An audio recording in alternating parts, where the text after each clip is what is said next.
Hello നമസ്കാരം കേരള കണക്കിലേക്ക് എല്ലാ പ്രേക്ഷകർക്കും സ്വാഗതം. ഇന്ന് ശരിക്കും നമ്മൾ സംസാരിക്കുന്ന വിഷയം എന്ന് പറയുന്നത് ശരിക്കും ഇപ്പോൾ എല്ലാ മെജോറിറ്റി പേരൻസും ഇങ്ങനെ ഭയങ്കര വിഷമത്തോടെയൊക്കെ പറയുന്ന ഒരു കാര്യമാണ്. കുട്ടികളിൽ ലേണിംഗ് ഡിസബിലിറ്റി ഉള്ള പോലെ തോന്നുന്നു, അവന് അക്ഷരം തിരിച്ചെഴുതുന്നു, അവന് പെട്ടെന്ന് കാര്യം മനസ്സിലാവുന്നില്ല. അപ്പോൾ ശരിക്കും ഈ ലേണിംഗ് ഡിഫിക്കൽട്ടി ആണോ ഇതൊരു ഡിസബിലിറ്റി ആണോ എന്നൊക്കെ ഭയങ്കരമായിട്ട് പേരൻസ് കൺഫ്യൂസ്ഡ് ആണ് അല്ലേ? കാര്യം നമുക്ക് എല്ലാവർക്കും ഓവറായിട്ട് നോളജ് വന്നിട്ടാണോ അതോ നോളജിൻ്റെ കുറവാണോ ഇതൊക്കെ നമ്മളെ കൺഫ്യൂസ്ഡ് ആക്കുന്നത്? എന്തൊക്കെയാണ് പ്രശ്നങ്ങൾ? കുട്ടികൾക്ക് ഇൻ കേസ് ഇതുപോലെ ലേണിംഗ് ഡിസബിലിറ്റി ഉണ്ടെങ്കിൽ എന്തൊക്കെയാണ് പരിഹാരങ്ങൾ അല്ലേ? പേരൻസ് എല്ലാവരും വളരെ കൺഫ്യൂസ്ഡ് ആണ്. എന്തായാലും അതിനൊക്കെ ഒരുപാട് ഉത്തരങ്ങളും നിങ്ങൾ ഒരുപാട് കാര്യങ്ങൾ മനസ്സിലാക്കി തരാനും ഒക്കെ ആയിട്ട് നമ്മുടെ കൂടെ ഇന്ന് ഗസ്റ്റ് ആയിട്ടുള്ളത് ഡോക്ടർ വാണി ദേവിയാണ്. ഡോക്ടർ ഒരു കൺസൾട്ടൻറ്റ് സൈക്കോളജിസ്റ്റ് ആണ്.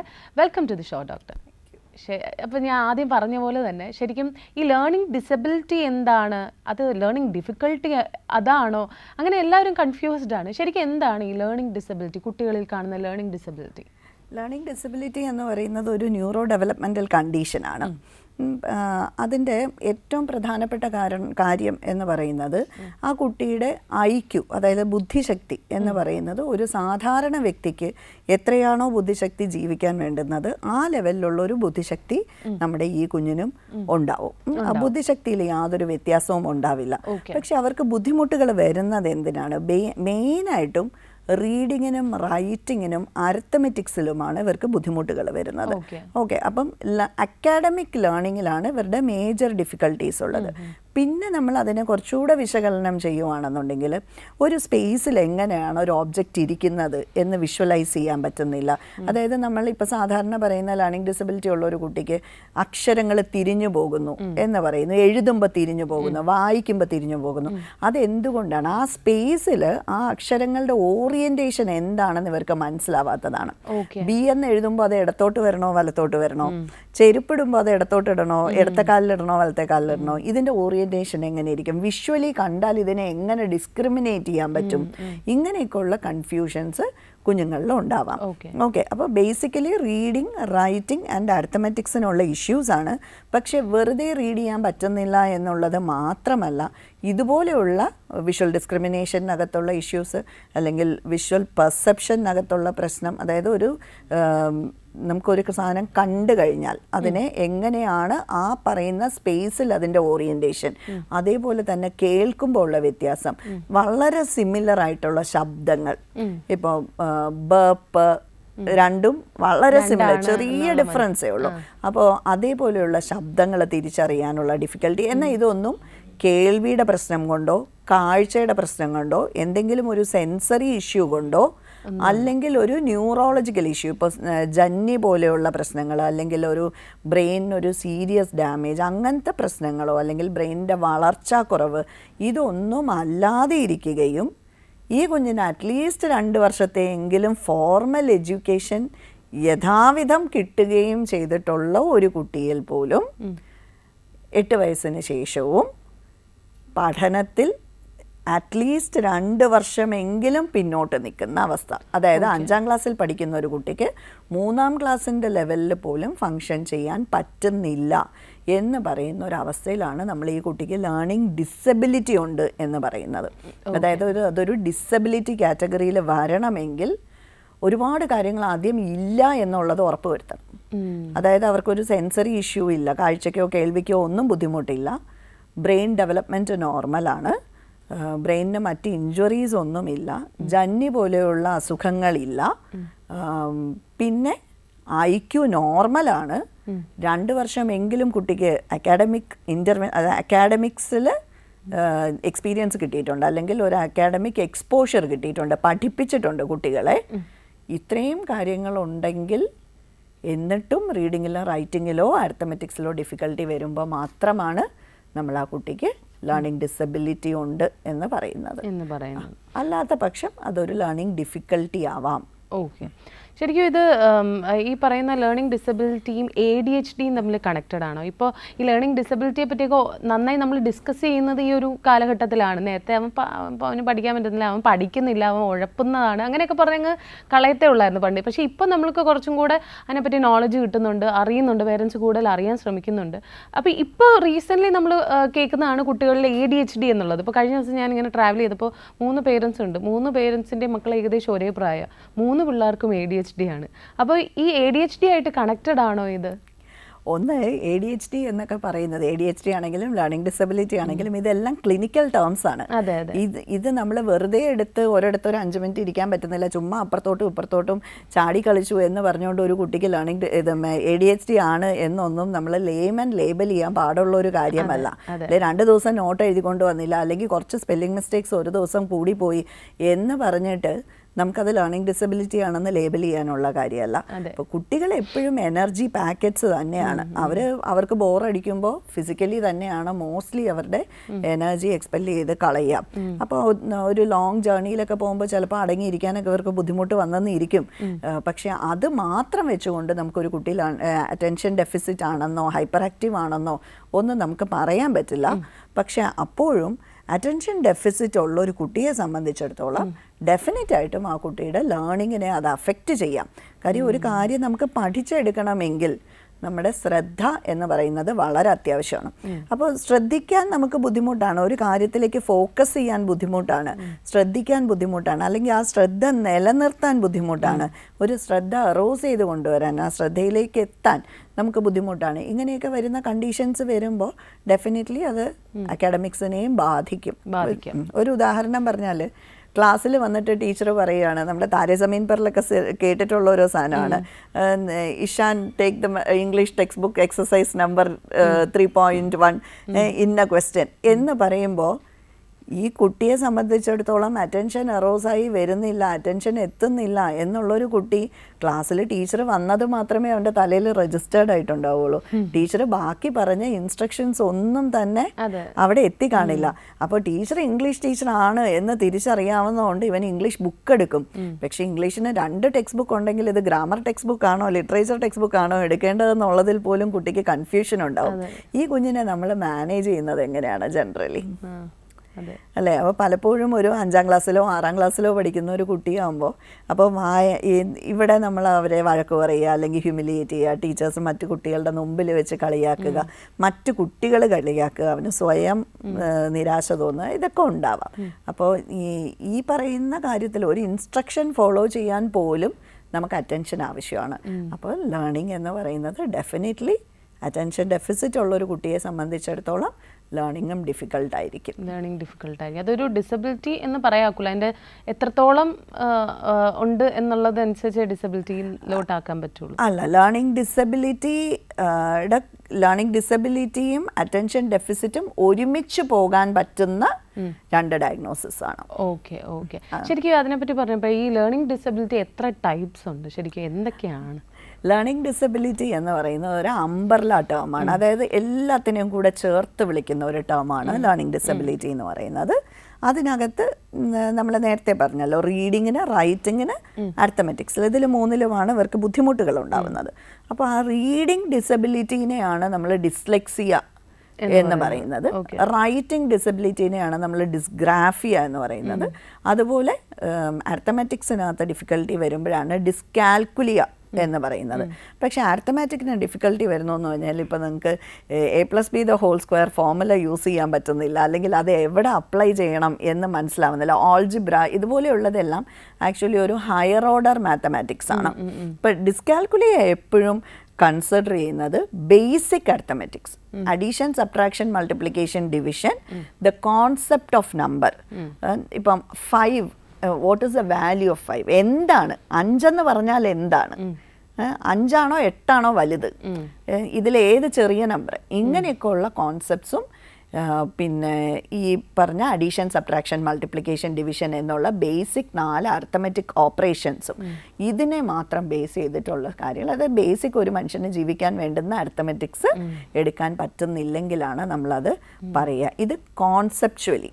അപ്പോൾ ഈ കോൺസെപ്റ്റ് അഫക്റ്റഡ് ആകുമ്പോൾ സ്വാഭാവികമായിട്ടും ടൈമിനെ കുറിച്ചുള്ള പ്രശ്നങ്ങളുണ്ടാവാം, മണി മാനേജ്മെൻറ്റ് ഇഷ്യൂസ് ഉണ്ടാവാം. ഇതൊക്കെ ഡെയിലി ലൈഫിലും കുട്ടികളെ അഫക്റ്റ് ചെയ്യാം.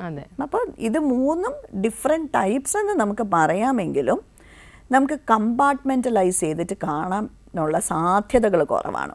അതായത് ഒരു കുട്ടിക്ക് റീഡിങ് ഡിസബിലിറ്റി മാത്രമേ ഉള്ളൂ, അല്ലെങ്കിൽ ഡിസ്ഗ്രാഫിയ മാത്രമേ ഉള്ളൂ എന്നുള്ള നിലയിൽ നമുക്ക് കാണൽ കുറവാണ്. നാച്ചുറലി റീഡിങ് ഇഷ്യൂസ് ഉണ്ടെങ്കിൽ അതിൻ്റെ കൂട്ടത്തിൽ ഒരു റൈറ്റിംഗ് ഇഷ്യൂവും ഉണ്ടാവാം. പക്ഷേ ഡിസ്കാൽക്കുലിയ മാത്രമായിട്ട് ചിലപ്പോൾ സെപ്പറേറ്റ് ആയിട്ട് കണ്ടെന്നിരിക്കാം. ബാക്കി റീഡിങ്ങും റൈറ്റിങ്ങും ഒന്നും പ്രശ്നമില്ല, ഡിസ്കാൽക്കുലിയ മാത്രമായിട്ട് ഉണ്ടായി എന്ന് വരാം. പക്ഷേ ഇതിൻ്റെയൊക്കെ നമ്പർ കൂടുതൽ കുട്ടികളിലും നമ്മൾ ഇതിൻ്റെ ഒരു മിക്സ് പാറ്റേൺ ആണ് കാണാറുള്ളത്. ഓക്കെ, 3 ഒരുമിച്ചുണ്ടാവാനാണ് ഇതിനൊക്കെ ഏറ്റക്കുറച്ചിലുകളുണ്ടാവും. സിവിയർ ഡിസബിലിറ്റി ഇൻ റീഡിങ്ങും മൈൽഡ് ഡിസബിലിറ്റി ഇൻ അരിത്തമെറ്റിക്സും ഒക്കെ ചിലപ്പോൾ ഉണ്ടാവാം. ഓക്കെ, അതുപോലെ തന്നെ ഡോക്ടർ, ഈ ശരിക്കും ഇത് കണ്ടുപിടിക്കുക എന്ന് പറയുന്നത് ഭയങ്കര ടഫായിട്ടുള്ള കാര്യമാണ്. അപ്പോൾ എങ്ങനെയാണ് പേരൻസിന് ഇതാണ് കുട്ടിയെ ട്രീറ്റ് ചെയ്യണം എന്നെങ്ങനെയാണ് മനസ്സിലാക്കാൻ പറ്റുന്നത്? അതുപോലെ എപ്പോഴാണ് നമ്മൾ ഐഡൻറ്റിഫൈ ചെയ്യേണ്ടത്? ഓക്കെ, ശരിക്കും ലേണിംഗ് ഡിസബിലിറ്റി എന്ന് പറയുന്ന ഒരു ഹിഡൻ ഡിസബിലിറ്റി എന്ന് നമുക്ക് പറയേണ്ടി വരും. മറ്റൊരാൾക്ക് നേരിട്ട് കാണാൻ പറ്റില്ല. നമ്മൾ നോക്കുമ്പോൾ കുട്ടി ബാക്കി എല്ലാ നമ്മളെപ്പോഴും ഈ കുഞ്ഞുങ്ങളെ നമ്മൾ വഴക്ക് പറയുന്നതും അവരെ ലേബൽ ചെയ്യുന്നതും ഒക്കെ മടിയാണ്. ഡോക്ടർ, നമുക്ക് അതിലേക്ക് തിരിച്ചു വരും. ഒരു കോൾ വെയിറ്റിംഗ് ആണ്. ഹലോ, നമസ്കാരം. ഇതാരാണ്? രാജേഷ് എവിടെ നിന്നാണ് വിളിക്കുന്നത്? തിരുമല. രാജേഷ്, ഡോക്ടറിനോട് സംശയം ചോദിച്ചോളൂ. ഹലോ, പറഞ്ഞോളൂ. മാഡം, എൻ്റെ മോള് ഇപ്പോ 9ാം ക്ലാസ്സിലാണ് പഠിക്കുന്നത്. ഓക്കെ. പക്ഷേ പഠിത്തത്തിന് ഭയങ്കര ഒരു അലസതയാണ്. വീട്ടിൽ വന്ന് ഡെയിലി എല്ലാ വിഷയങ്ങളും പഠിക്കണമെന്നൊക്കെ പറഞ്ഞാലും ജസ്റ്റ് ഒന്ന് അവിടെ ഇവിടെ ഇങ്ങനെ ഓട്ടിച്ച് വായിച്ചിട്ട് പിന്നെ അതങ്ങ് മതിയാക്കും. പക്ഷെ ഈ പരീക്ഷയുടെ സമയം അടുക്കുമ്പോഴത്തേക്കും തലകുത്തനെ ഇരുന്ന് പഠിക്കും.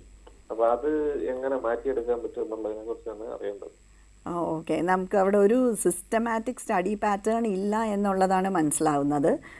ദിവസവും അന്നന്ന് പഠിക്കേണ്ടുന്ന പോർഷൻസ് അല്ലെങ്കിൽ റെഗുലറായിട്ട് പഠിക്കുന്നില്ല. ഒരു ചൂട് വരുമ്പോൾ മാത്രം, പരീക്ഷയാണെന്നുള്ളൊരു ചൂട് വരുമ്പോൾ മാത്രമേ അതിലേക്കൊരു ഉത്തരവാദിത്വ ബോധം വരുന്നുള്ളൂ. പഠിക്കാനായിട്ട് അത്രയും എഫേർട്ട് ഇടുന്നുള്ളൂ. ഒരു ഹാർഡ് എഫേർട്ട് വരുന്നത് ആ സമയത്ത് മാത്രമുള്ളൂ എന്നുള്ളതാണ് നമുക്ക് മനസ്സിലാവുന്നത്. അപ്പോൾ ഇങ്ങനെ നമ്മൾ ലാസ്റ്റ് മൊമെൻറ്റിലേക്ക് പഠിക്കാനിരിക്കുമ്പോൾ എന്തൊക്കെ പ്രശ്നങ്ങൾ ഉണ്ടാവാം.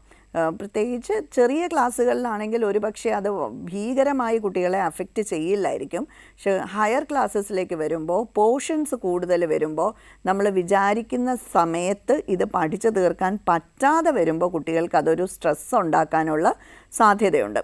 അപ്പോൾ ആ സ്ട്രെസ്സ് കുറയ്ക്കാൻ വേണ്ടിയിട്ട് സിസ്റ്റമാറ്റിക് ആവേണ്ടുന്നത് ആവശ്യകതയാണ് എന്നുള്ളത് കുട്ടികൾ സ്വയം മനസ്സിലാക്കണം. അവരെ അത് പറഞ്ഞ് മനസ്സിലാക്കിക്കേണ്ട ആവശ്യമുണ്ട്. പിന്നെ എത്ര നേരം കുട്ടികൾ പഠിക്കണം എന്നുള്ളത് വളരെ ഇമ്പോർട്ടൻ്റ് ആണ്. 2, ഈ എല്ലാ ദിവസവും വന്ന് ഒന്ന് വായിച്ച് വിടുന്നുണ്ട്, അത്യാവശ്യം എല്ലാ കാര്യങ്ങളും ഒന്ന് ഓർമ്മിച്ച് വെക്കാൻ പറ്റുന്ന അവസ്ഥയിലോട്ട് വരുന്നുണ്ട്. എല്ലാ ദിവസവും ഇരുന്ന് റിവൈസ് ചെയ്യുന്ന, അതായത് തലേ ദിവസം പഠിപ്പിച്ചതോ അല്ലെങ്കിൽ അന്ന് രാവിലെ സ്കൂളിൽ പഠിച്ചതോ ഒക്കെ ആയിട്ടുള്ള വിഷയങ്ങൾ കുട്ടി റിവൈസ് ചെയ്യുന്നുണ്ട് എന്ന് പറയുമ്പോൾ അവിടെ നമുക്ക് ഏറെക്കുറെ ഒരു സിസ്റ്റമാറ്റിക് പാറ്റേൺ ഉണ്ട് എന്നാണ് മനസ്സിലാവുന്നത്. കുട്ടിക്ക് സാറ്റിസ്ഫൈഡ് ആവുന്ന രീതിയിൽ പഠിക്കുന്നുണ്ടോ അതോ പാരൻസിന് സാറ്റിസ്ഫൈഡ് ആവുന്നില്ലാത്ത രീതിയിലാണോ കുട്ടി പഠനം മുന്നോട്ട് കൊണ്ടുപോകേണ്ടുന്നത്? ഇത് രണ്ടും ഇമ്പോർട്ടൻ്റ് ആണ്. ഇപ്പോൾ പലപ്പോഴും നമുക്ക് കാണുമ്പോൾ കുട്ടികൾ 1 മണിക്കൂർ പഠിച്ചു, അത് കഴിഞ്ഞു എന്ന് പറഞ്ഞിട്ട് അവർ എഴുന്നേറ്റ് പോവും. പക്ഷേ പാരൻസ് ഉദ്ദേശിക്കുന്നത് ചിലപ്പോൾ അവരൊരു 2.5 മണിക്കൂർ ഇരുന്ന് പഠിക്കണമെന്നോ അല്ലെങ്കിൽ 3-4 സബ്ജക്റ്റ് ഒരുമിച്ച് പഠിക്കണമെന്നോ ഒക്കെ ആയിരിക്കും. ഇതെല്ലാം ആ കുട്ടികളുടെ ഒരു ദിവസത്തെ ബാക്കി എല്ലാ ആക്ടിവിറ്റീസിനെയും കൂടെ ഡിപ്പെൻഡ് ചെയ്തിട്ട് വേണം നമ്മളത് ഇൻസിസ്റ്റ് ചെയ്യുന്നതിന് വേണ്ടിയിട്ട്. Thank you so much. Okay, അപ്പോൾ മാം, നമ്മൾ നേരത്തെ സംസാരിച്ചുകൊണ്ടിരുന്ന പേരൻസ് എങ്ങനെയാണ് ഇത് ഐഡൻറ്റിഫൈ ചെയ്യേണ്ടത് എന്നുള്ളതാണ്. ഐഡൻറ്റിഫിക്കേഷൻ സാധാരണഗതിയിൽ ലേണിംഗ് ഡിസബിലിറ്റി എന്ന് പറയുന്ന കാര്യം, അല്ലെങ്കിൽ ഒരു ലേണിംഗ് ഇഷ്യൂ, ലേണിംഗ് ഡിസബിലിറ്റി എന്നുള്ളത് വിട്ടിട്ട് ഒരു പഠനത്തിൽ ഒരു പ്രശ്നമുണ്ട് ഒരു കുഞ്ഞിന് എന്നുള്ളത് ഏറ്റവും ആദ്യം ഐഡൻറ്റിഫൈ ചെയ്യാൻ പറ്റുന്നത് ടീച്ചേഴ്സിനാണ്. കാര്യം ടീച്ചേഴ്സാണ് ഇവരെ റെഗുലറായിട്ട് പഠന പ്രവർത്തനങ്ങളുമായിട്ട് മുന്നോട്ട് കൊണ്ടുപോകുന്നത്. അപ്പോൾ ഫസ്റ്റ് പോയിന്റ് ഓഫ് ഐഡൻറ്റിഫിക്കേഷൻ എന്ന് പറയുന്ന ടീച്ചേഴ്സാണ്. അപ്പോൾ ഇവിടെ നമുക്കുള്ള ഒരു പ്രശ്നം എന്ന് പറയുന്നത്, ഒരു ടീച്ചർ ഇത് ഐഡൻറ്റിഫൈ ചെയ്താലും ഈവൻ ആ ടീച്ചർ ഐഡൻറ്റിഫൈ ചെയ്യുന്നു, ഇത് പാരൻറ്റിലേക്ക് കമ്മ്യൂണിക്കേറ്റ് ചെയ്ത് എത്തിക്കഴിഞ്ഞാൽ മാത്രമേ കുട്ടിക്ക് ഒരു ബെനിഫിറ്റ് കിട്ടുള്ളൂ. ഈ പാരൻറ്റിലേക്ക് എത്തിയാൽ മാത്രം പോരാ, പാരൻറ്റ് ഇത് അക്സെപ്റ്റ് ചെയ്യാൻ റെഡി ആവണം. എൻ്റെ കുഞ്ഞിനൊരു പ്രശ്നമുണ്ടോ, ഉണ്ടാവണം എന്ന് എപ്പോഴും നിർബന്ധവുമില്ല. നമ്മൾ പലതും റൂൾ ഔട്ട് ചെയ്ത് കളയലാണ്. ഇപ്പം നമ്മുടെ ഈ വിളിച്ച പ്രേക്ഷകൻ ചോദിച്ചതുപോലെ നമ്മൾ അവിടെ ശരിക്കും ഇതുണ്ടോ, അങ്ങനെ കുട്ടി പഠിക്കാതിരിക്കുന്നുണ്ടോ, അതോ നമ്മളുടെ സാറ്റിസ്ഫാക്ഷന് പഠിക്കാതിരിക്കുന്നതാണോ? അതുപോലെ കുഞ്ഞിന് ശരിക്കും അങ്ങനെ ഒരു ലേണിങ്ങിനകത്ത് കുട്ടിക്ക് ഒരു പ്രശ്നമുണ്ടോ, ഉണ്ടെങ്കിൽ നമ്മളത് അഡ്രസ്സ് ചെയ്യേണ്ട കാര്യമുണ്ടോ? അപ്പോൾ പ്രശ്നമുണ്ട് എന്ന് ലേബൽ ചെയ്യൽ ആദ്യമേ നടക്കുന്ന കാര്യമല്ല. ഇപ്പോൾ ടീച്ചേഴ്സ് ഒരു കാര്യം പറയുമ്പോഴും എൻ്റെ കുട്ടിയെ കുറ്റപ്പെടുത്തി എന്നുള്ള പേഴ്സ്പെക്റ്റീവിൽ പാരൻ്റ് ഇത് കണ്ടു കഴിഞ്ഞാൽ പലപ്പോഴും നമ്മുടെ കുഞ്ഞിന് വേണ്ടിയിട്ടുള്ള ഹെൽപ്പ് കിട്ടില്ല. അപ്പോൾ ടീച്ചേഴ്സ് പറയണു നോട്ട് സ്ഥിരം എഴുതുന്നില്ല, ഒരുപാട് സ്പെല്ലിംഗ് മിസ്റ്റേക്സ് ഉണ്ട്, ടെക്സ്റ്റ് ബുക്ക് വായിക്കാൻ പറ്റുന്നില്ല, ക്ലാസ്സിലെ മറ്റു കുട്ടികൾ വായിക്കുന്നത് പോലെ വായിക്കുന്നില്ല, ഫ്ലുവൻസി ഇല്ല, ഇല്ലെങ്കിൽ പരീക്ഷയുടെ മാർക്ക് മാത്രമല്ല വിഷയം എന്നുള്ളതാണ്. അപ്പോൾ പരീക്ഷയ്ക്ക് ചിലപ്പോൾ കുട്ടികൾക്ക് മാർക്ക് കുറഞ്ഞെന്നിരിക്കും, പക്ഷെ പരീക്ഷയുടെ മാർക്ക് മാത്രം വെച്ചിട്ടല്ല ഒരു കുട്ടിക്ക് ഒരു അക്കാഡമിക് ഇഷ്യൂ ഉണ്ടോ ഇല്ലയോ എന്ന് നമ്മൾ നോക്കേണ്ടുന്നത് അവരുടെ സ്കിൽ ഡെവലപ്മെൻറ്റിനെ വെച്ചിട്ടാണ്. അപ്പോൾ ടീച്ചേഴ്സാണ് ഇത് ആദ്യം ഐഡൻറ്റിഫൈ ചെയ്യുക. ടീച്ചേഴ്സ് ഐഡൻറ്റിഫൈ ചെയ്ത് കഴിഞ്ഞാൽ പിന്നെ നമുക്ക് ഹെൽപ്പിംഗ് ഹാൻഡ് കൊടുക്കാൻ പറ്റുന്നത് പാരൻസിനാണ്. പാരൻസ് നോക്കുക, റെഡ് ഫ്ലാഗ്സും ക്യാരക്ടറിസ്റ്റിക്സും നോക്കുക, ഇത് നമുക്ക് ഏകദേശം സാറ്റിസ്ഫൈഡ് ആയിട്ട് വരുന്നുണ്ട് എന്നുണ്ടെങ്കിൽ ഒരു എക്സ്പേർട്ട് ഒപ്പീനിയൻ എടുക്കുന്നത് നല്ലതായിരിക്കും.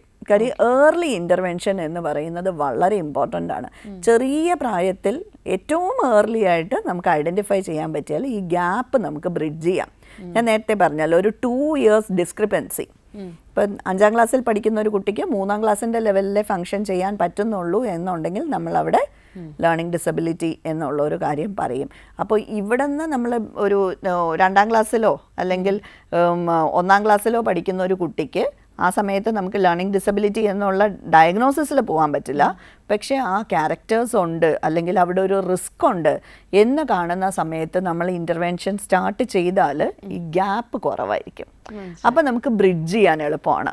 നമ്മൾ ഇത് തന്നെ ഒരു 8ാം ക്ലാസ്സിലെ കുട്ടിയെ നമ്മൾ ഐഡൻറ്റിഫൈ ചെയ്ത് അസസ്മെൻറ്റിനൊക്കെ പലപ്പോഴും കൊണ്ടുവരുമ്പോൾ ഇവർ വർക്ക് ചെയ്യുന്ന ലെവൽ എന്ന് പറയുന്നത് ചിലപ്പോൾ ഒരു 1ാം ക്ലാസ്സിലോ 2ാം ക്ലാസ്സിലോ കുട്ടിയുടെ ലെവലായിരിക്കും. അപ്പം ഇവിടെ നിന്ന് നമുക്കൊരു 6 വർഷത്തെ ഗ്യാപ്പ് ബിൽഡ് ചെയ്തെടുക്കണം. അത് അത്ര ഈസിയർ അല്ല. ഓക്കെ, ബിൽഡ് ചെയ്യാൻ പറ്റില്ല എന്നുള്ളതല്ല, പക്ഷെ അതൊരു ടൈം ടേക്കിംഗ് പ്രോസസ്സാണ്. ശരിക്കും നമ്മളൊരു 4ാം ക്ലാസ് വരെ നമ്മളുടെ സിലബസും എല്ലാം ഫോക്കസ് ചെയ്യുന്നത്, കരിക്കുലം ഫോക്കസ് ചെയ്യുന്നത് teaching the child how to read എന്നുള്ള കോൺസെപ്റ്റിലാണ്. 4th വരെ. അത് കഴിഞ്ഞിട്ടാണ് ശരിക്കും റീഡിങ് ടു ലേൺ എന്ന് പറയുന്നത്. അതുവരെയുള്ളത് ലേണിംഗ് ടു റീഡാണ്. ഹൗ ടു റീഡ്, എങ്ങനെ വായിക്കണം എന്നുള്ളത് പഠിക്കലും. അത് കഴിഞ്ഞിട്ടാണ് നമ്മൾ ആ വായന നമ്മൾ സ്ട്രെങ്തൻ ചെയ്തിട്ട് അതിൽ നിന്ന് ഇൻഫർമേഷൻ ഉൾക്കൊണ്ടുകൊണ്ട് നമ്മൾ ഈ കണ്ടന്റ് മനസ്സിലാക്കാൻ വേണ്ടി പഠിക്കുന്നത്. ഓക്കെ, അപ്പോൾ ആ ഒരു 3 വർഷം, 1ാം ക്ലാസ് 2ാം ക്ലാസ് 3ാം ക്ലാസ്, ആ വർഷം നമുക്കിത് ഐഡൻറ്റിഫൈ ചെയ്യാൻ, ഓർ ഈവൻ അതിന് മുന്നേ നമുക്ക് ഐഡൻറ്റിഫൈ ചെയ്ത് ഇൻ്റർവെൻഷൻ കൊടുക്കാൻ പറ്റിയാൽ ഗ്യാപ്പ് ബ്രിഡ്ജ് ചെയ്യാൻ എളുപ്പമാണ്. ശരിക്കും ഇപ്പോൾ ഐഡൻറ്റിഫൈ ചെയ്യണം എന്ന് പറഞ്ഞു കുറേ കാര്യങ്ങൾ ടീച്ചേഴ്സ്. പക്ഷെ പല സമയങ്ങളിലും നമുക്കൊരു കോളറുണ്ട്, നമുക്ക് കോളർ കഴിഞ്ഞ് തിരിച്ചു വരാം. ഹലോ ഹലോ കേരള കണക്കിലേക്ക് സ്വാഗതം. ധാരാണ്? എൻ്റെ പേര് ദിനേശ്, ഞാൻ മലപ്പുറത്ത് നിന്ന് വിളിക്കുകയാണ്. ഓക്കെ ദിനേശ്, ഡോക്ടറിനോട് സംശയം ചോദിച്ചോളൂ. ഡോക്ടറെ, ഞാൻ എൻ്റെ കുട്ടിക്ക് വേണ്ടിയിട്ടാണ് വിളിക്കുന്നത്. പറഞ്ഞു. ഇപ്പൊ ആള് കുത്തിയിരുന്നെല്ലാം വായിക്കുകയും പഠിക്കുകയൊക്കെ ചെയ്യുന്നുണ്ട്. ഇപ്പൊ 8ാം ക്ലാസ്സിലാണ്. പക്ഷെ ഇവര് പറയുന്നത് നമ്മൾ അപ്പോൾ ഒരു ഇൻട്രസ്റ്റ് ആയിട്ടെല്ലാം വായിച്ചാലും ഇവർക്കിത് മനസ്സ് നിൽക്കുന്നില്ല, എല്ലാം മറന്നു പോകുന്നു പറയുന്നു. അപ്പൊ അതെന്തെങ്കിലും കൺസൾട്ടേഷന്റെ കാര്യമുണ്ടോ, അങ്ങനെ അതിന്റെ ആവശ്യമുണ്ടോ എന്നറിയാനാ. ഓക്കെ, റിപ്പീറ്റഡ് ആയിട്ട് വായിക്കുന്നുണ്ടോ എന്നുള്ളത്. റിപ്പീറ്റഡ് ആയിട്ട് വായിച്ചാലും മനസ്സ് നിൽക്കത്തില്ലെന്നാ പറയുന്നത്. പിന്നെ കുറച്ച് കഴിയുമ്പം അത് മറന്നു പോകുന്നു, പിന്നെ ഓർക്കാൻ പറ്റുന്നില്ലെന്ന് പറയുന്നു. ഓക്കെ, 2 കാര്യങ്ങളാണ്. ഒന്ന്, ഈ റെപ്പറ്റീഷൻ എന്ന് പറയുന്നത് നമ്മൾ ഇപ്പോൾ ഇരുന്ന് വായിക്കുമ്പോൾ ഒരു 5 പ്രാവശ്യം വായിച്ചു എന്നുള്ളത് മാത്രം പോരാ. അവിടെ നമ്മൾ 5 പ്രാവശ്യം വായിച്ചു. ഇപ്പോൾ ഒരു ക്വസ്റ്റ്യൻ ആൻസർ പഠിക്കുകയാണെങ്കിൽ ആ പഠിക്കുന്ന ക്വസ്റ്റ്യൻ നമ്മളൊരു 5 പ്രാവശ്യം വായിച്ചു, നമ്മളത് മനഃപ്പാഠമാക്കി. അത് കഴിഞ്ഞിട്ട് പിന്നെ നമ്മൾ അറ്റ്ലീസ്റ്റ് ഒരു 24 അവേഴ്സിൻ്റെ ഇടയിൽ നമ്മൾ വീണ്ടും ഒരു തവണയെങ്കിലും ഇത് റിവൈസ് ചെയ്തില്ല എന്നുണ്ടെങ്കിൽ ഏതൊരു വ്യക്തിയും ഇത് മറന്നു പോകാനുള്ള സാധ്യതകളുണ്ട്. അപ്പോൾ ഈ റിവിഷൻ, രണ്ടാമത്തെ റിവിഷൻ നടക്കുന്നതിൻ്റെ ഗ്യാപ്പ് കൂടുന്തോറും ഇത് മറന്നു പോകാനുള്ള സാധ്യതയുണ്ട്. ചിലപ്പോൾ നമ്മൾ ചെയ്യുന്നത് ഇന്ന് പഠിച്ചു, ഇന്നത് വായിച്ചു, ഇന്ന് പഠിച്ചു വെച്ചു, പിന്നെ ചിലപ്പോൾ കുറേ ദിവസം കഴിഞ്ഞിട്ടായിരിക്കും ഇത് എടുത്ത് നോക്കുന്നത്. അങ്ങനെയാണെങ്കിൽ അത് മറന്നു പോകാനുള്ള സാധ്യത വളരെ കൂടുതലാണ്. പിന്നെ രണ്ടാമത്തെ കാര്യം, ഇവരിത് പഠിക്കുന്ന മെത്തേഡ് എന്താണ്? വായിച്ച് പഠിക്കുന്നു എന്ന് പറയുമ്പോൾ അവിടെ ആ റീഡിങ് കണ്ടൻറ്റിൻ്റെ കോംപ്രിഹെൻഷൻ എത്രത്തോളം അത് മനസ്സിലാക്കാൻ ശ്രമിക്കുന്നുണ്ട്, ആശയം മനസ്സിലാക്കാൻ ശ്രമിക്കുന്നുണ്ട്, അല്ലെങ്കിൽ മനസ്സിലാക്കാൻ പറ്റുന്നുണ്ട്. അതോ ബൈഹാർട്ട് ചെയ്യലാണോ, കാണാപ്പാഠം പഠിക്കലാണോ? കാണാപ്പാഠം പഠിക്കുകയാണെന്നുണ്ടെങ്കിലും നമുക്കിതിനൊരു മീനിങ് കണക്ട് ചെയ്യാൻ പറ്റാത്തത് കൊണ്ട് ഡെഫിനറ്റായിട്ടും അത് മറന്നു പോകാൻ സാധ്യതയുണ്ട്. ഇങ്ങനെ 2 കാര്യങ്ങൾ നടക്കുന്നുണ്ടോ ഇല്ലയോ എന്നുള്ളത് നമ്മളൊന്ന് അന്വേഷിക്കേണ്ടതുണ്ട്. കുട്ടിയോട് തന്നെ നമ്മൾ ചോദിച്ചാൽ മതി എന്ത് മെത്തേഡാണ് യൂസ് ചെയ്യുന്നതെന്നുള്ളത്. പിന്നെ അതുപോലെ നമ്മൾ ഒരു കാര്യം, ഇപ്പൊ നമ്മൾ പഠിക്കാനൊക്കെ ഇരിക്കുന്ന റൂമിൽ നമ്മൾ പ്രത്യേക സജ്ജീകരണം ഒരുക്കേണ്ടതുണ്ട്. ഇപ്പൊ നമ്മൾ സാധാരണ മൊബൈലും ലാപ്പും ഒക്കെ മാറ്റി വയ്ക്കാറുണ്ട്. പിന്നെ അങ്ങനെ അപ്പൊ അങ്ങനെ നമ്മൾ ശ്രദ്ധിക്കണം. അതൊക്കെ ഇവരെ ശ്രദ്ധയെ ബാധിക്കും. അങ്ങനെ എന്തെങ്കിലും ഉണ്ടോ? ഡിസ്ട്രാക്ഷൻസ് ഉണ്ടാവാനുള്ള സാധനങ്ങൾ മാറ്റി വയ്ക്കുക. ഇപ്പോൾ അവർക്ക് വളരെ ഇഷ്ടമുള്ള കളിപ്പാട്ടങ്ങളോ അല്ലെങ്കിൽ എന്തെങ്കിലും ഒരു പെയിൻറ്റിങ്ങോ, ഈവൻ നമ്മൾ ചില കുട്ടികളുടെ കാര്യത്തിൽ പറയും ജനലിൻ്റെ അടുത്ത് പോലും ഇരുന്ന് പഠിക്കാനായിട്ട് പോയി ഇരിക്കരുതെന്ന്. കാര്യം ആ ജനലിൻ്റെ അവിടെ നിന്ന് പുറത്തോട്ട് നോക്കുമ്പോൾ വളരെ നല്ലൊരു സീനറിയും അല്ലെങ്കിൽ ഒരു കിളിയുടെ ശബ്ദവും ഒക്കെ കേൾക്കുന്നത് നമുക്കൊരു ഡിസ്ട്രാക്ഷൻ ആവുന്ന ഒരു കുട്ടിയാണെങ്കിൽ നമ്മൾ അങ്ങനെ ഇരിക്കുന്നത് പോലും ചിലപ്പോൾ അവർക്ക് ഡിസ്റ്റർബൻസസ് ഉണ്ടാക്കാം. പിന്നെ ടി വിയുടെ ശബ്ദം കയറി വരുന്ന മുറികൾ, വീട്ടിലുള്ള മറ്റ് സാഹചര്യങ്ങൾ, വീട്ടിനകത്തുള്ള മറ്റ് ആൾക്കാർ തമ്മിൽ വളരെ ഇൻട്രസ്റ്റിംഗ് ആയിട്ടുള്ള ടോപ്പിക്കുകളെക്കുറിച്ച് വർത്തമാനം പറഞ്ഞിരിക്കുകയും ഈവൻ അടുത്ത മുറിയിലാണ് കുട്ടി ഇരുന്ന് പഠിക്കുന്നതെങ്കിൽ പോലും കുട്ടിയുടെ ശ്രദ്ധ മാറിപ്പോവാനുള്ള സാധ്യതയുണ്ട്. ഇവിടെ എന്താ നടക്കുന്നത് എന്നുള്ള ഒരു ആകാംക്ഷ ഉണ്ടാവാനുള്ള സാധ്യതയുണ്ട്. ഇത് പോസിറ്റീവായിട്ടും നെഗറ്റീവായിട്ടും, അതായത് വീട്ടിലെ കലഹങ്ങളും ഈ പറയുന്ന രീതിയിൽ കുട്ടികളെ അഫക്റ്റ് ചെയ്യാം. ഇപ്പോൾ വളരെ കൂടുതൽ കലഹങ്ങളും ഒക്കെ ഉള്ള ഒരു കുടുംബ പശ്ചാത്തലമാണെങ്കിൽ ചിലപ്പോൾ ആ കലഹം ഉണ്ടാക്കുന്ന 2 പേരിരുന്ന് സംസാരിക്കുന്നത് കേൾക്കുന്നത് പോലും കുഞ്ഞിന് ചിലപ്പോൾ ബുദ്ധിമുട്ടുണ്ടാക്കാം. കാര്യം ഇനി അവർ അടുത്ത വഴക്കിലേക്ക് പോകുമോ എന്നുള്ള ഒരു ബുദ്ധിമുട്ടൊക്കെ കുട്ടികളിലുണ്ടാക്കാം. സോ എൻവയോൺമെൻറ്റ് ഭയങ്കര ഇമ്പോർട്ടൻ്റ് തന്നെയാണ്. ഇരുന്ന് പഠിക്കുന്ന ടേബിളൊക്കെ റെഗുലറായിട്ട് ഒരു സ്ഥലത്തൊക്കെ ആണെന്നുണ്ടെങ്കിൽ അതാണ് ഏറ്റവും നല്ലത്. Thank you. Okay, thank you so much. Okay, ശരിക്കും നമുക്കൊരു കോളറും കൂടെ ഉണ്ട് എന്നുള്ളതാണ് എൻ്റെ വിശ്വാസം. ഹലോ.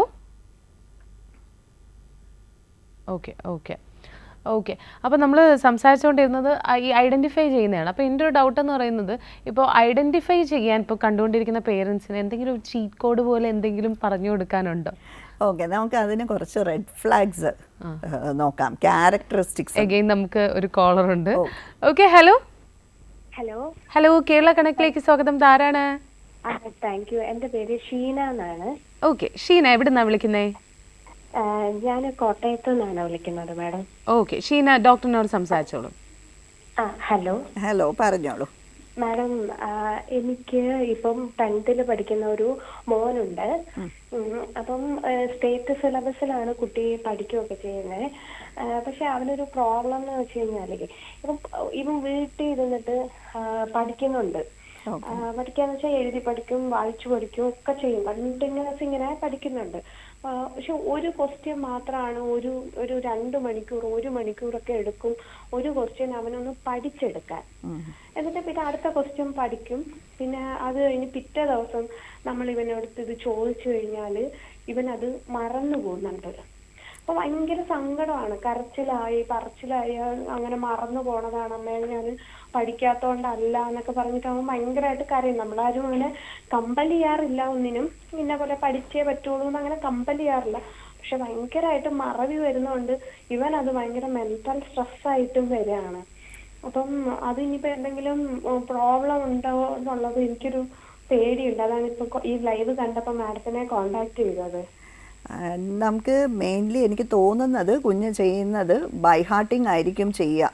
അതിനൊരു മീനിങ് ഫുൾ കണക്ഷൻ കൊടുക്കാതെ ഏർലിയർ നോളജുമായിട്ട്, അതായത് നമ്മൾ എന്ത് കാര്യം പഠിക്കുമ്പോഴും അതിനെ ഒന്ന് നമുക്ക് നേരത്തെ അറിയുന്ന കാര്യങ്ങളുമായിട്ട് കണക്ട് ചെയ്ത് അസോസിയേറ്റ് ചെയ്ത് പഠിക്കുക. പഴയ നോളജിൻ്റെ പുറത്ത് അഡീഷണൽ പോയിൻറ്റ്സ് ആഡ് ചെയ്ത് പഠിക്കുക. നമുക്ക് ഡെയിലി ലൈഫിലുള്ള കാര്യങ്ങളുമായിട്ട് ഇതിനെ എങ്ങനെ കണക്ട് ചെയ്യാൻ പറ്റും. ചിലർക്ക് വിഷ്വലി അത് കാണണം.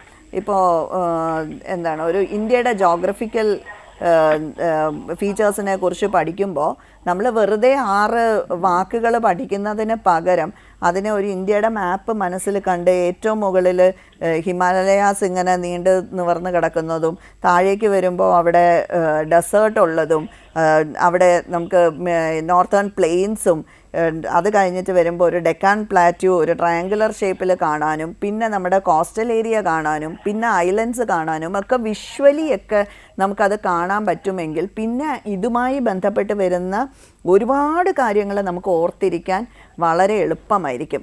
അപ്പോൾ ഇതുപോലെയുള്ള ടെക്നിക്സ് കുട്ടികൾ പഠിക്കുന്ന സബ്ജക്ട്സുമായിട്ട് റിലേറ്റഡ് ആയിട്ട് അവരുടെ ലൈഫുമായിട്ട് കണക്ട് ചെയ്യാൻ പറ്റുന്ന രീതിയിൽ, അതുപോലെ തന്നെ അവരുടെ സ്റ്റഡി സ്കിൽ എന്താണ് അല്ലെങ്കിൽ സ്റ്റഡി മെത്തേഡ് ടെക്നിക്ക് എന്താണ് എന്നുള്ളത് വളരെ ഇമ്പോർട്ടൻ്റ് ആണ്. ചിലർക്ക് വിഷ്വലൈസ് ചെയ്താണ് പഠിക്കാൻ പറ്റുന്നത്, ചിലർക്ക് കേട്ടാണ് പഠിക്കാൻ പറ്റുന്നത്, ചിലർക്ക് റിപ്പീറ്റഡ് ആയിട്ട് എഴുതിയാൽ അല്ലെങ്കിൽ വേറൊരാളെ പഠിപ്പിക്കുന്നത് പോലെ പഠിച്ചാലാണ് പഠിക്കാൻ പറ്റുന്നത്. ഇതിലേതാണ് ശരിക്കുള്ള നമ്മളുടെ സ്യൂട്ടബിൾ ആയിട്ടുള്ള പഠിക്കാനുള്ള മെക്കാനിസം എന്നുള്ളത് മനസ്സിലാക്കണം. അത് മനസ്സിലാക്കിയിട്ട് ആ ടെക്നിക്സ് യൂസ് ചെയ്ത് കുട്ടികൾ പഠിക്കുകയാണെന്നുണ്ടെങ്കിൽ ഒരു പരിധിവരെ ഇവരുടെ മെമ്മറി ഇഷ്യൂസിനെ നമുക്ക് ഹാൻഡിൽ ചെയ്യാൻ പറ്റും. പക്ഷേ ഇവിടെ കുട്ടിയുടെ വൊക്കാബുലറി എത്രത്തോളമുണ്ട്, കോംപ്രിഹെൻഷൻ സ്കിൽസ് എത്രത്തോളമുണ്ട്, സെൻറ്റൻസ് സ്ട്രക്ചർ ഫോർമേഷൻ, അതായത് പഠിച്ചെടുത്തു പക്ഷെ രണ്ടാമത് അത് ചോദിക്കുമ്പോൾ സ്വന്തം സെൻറ്റൻസിൽ അതിനെ എഴുതാനും പറഞ്ഞു കേൾപ്പിക്കാനും ആ ഐഡിയ സ്വന്തം സെൻറ്റൻസിൽ ജനറേറ്റ് ചെയ്യാൻ പറ്റുന്ന ഒരു ലാംഗ്വേജ് എബിലിറ്റി ഉണ്ടോ, ഇതൊക്കെ നമ്മൾ ചെക്ക് ചെയ്യേണ്ടത് ആവശ്യമുണ്ട്. ഇതിനെയൊക്കെ ഡിപ്പെൻഡ് ചെയ്തിട്ടാണ് നമുക്ക് എത്രമാത്രം പഠിച്ച കാര്യങ്ങളെ റീപ്രൊഡ്യൂസ് ചെയ്യാൻ പറ്റും എന്നുള്ളത് ഡിറ്റർമിൻ ചെയ്യുന്നത്. Okay madam, okay okay. അതിന് കൺസൾട്ട് ചെയ്യാമല്ലോ വേണോ ഇതിനെ? നമ്മൾ ഏതെങ്കിലും ഹോസ്പിറ്റലിലോ അങ്ങനെ എന്തെങ്കിലും ഒരു നല്ലൊരു സൈക്കോളജിസ്റ്റിനെ കണ്ടു കഴിഞ്ഞാൽ എന്താണ് വേണ്ടത്, എങ്ങനെയാണ് പഠിക്കേണ്ടുന്നത്, എക്സാം ഓറിയൻറ്റഡ് ആയിട്ട് എങ്ങനെയാണ് പഠിക്കേണ്ടുന്നത്, ഒരു കണ്ടൻറ് ലേണിങ്ങിന് വേണ്ടി എങ്ങനെ പഠിക്കണം, എന്തൊക്കെ ടെക്നിക്സ് നമുക്ക് പഠിക്കാൻ വേണ്ടിയിട്ട് യൂസ് ചെയ്യാൻ പറ്റും എന്നുള്ള നിലയിൽ സ്റ്റഡി സ്കിൽസ് എങ്ങനെയാണ് മാനേജ് ചെയ്യേണ്ടതെന്നുള്ളത് പറഞ്ഞു തരാനായിട്ട് സൈക്കോളജിസ്റ്റുകൾക്ക് പറ്റും. Okay madam, okay okay. Thank you madam, thank you very much.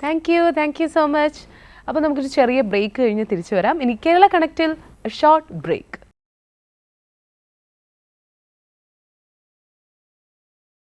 Welcome back to Kerala connect.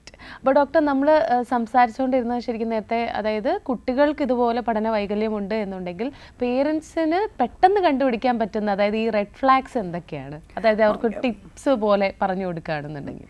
ചെറിയ പ്രായം മുതൽ പറഞ്ഞാൽ ഒരു അറ്റ് റിസ്ക് നമ്മൾ കാണുന്ന ഒരു പ്രായം, അതായത് ഒരു 5 വയസ്സ് 7 വയസ്സിന് താഴെയുള്ള കുട്ടികളിൽ. എന്നാൽ ഇത് കണ്ടുകൊണ്ട് എൻ്റെ കുട്ടിക്ക് ലേണിംഗ് ഡിസബിലിറ്റി ആണെന്ന് നിങ്ങൾ പേടിക്കേണ്ട കാര്യമൊന്നുമില്ല. അവിടെ ഒരു അറ്റൻഷൻ നമ്മൾ കൊടുത്താൽ മാത്രം മതി.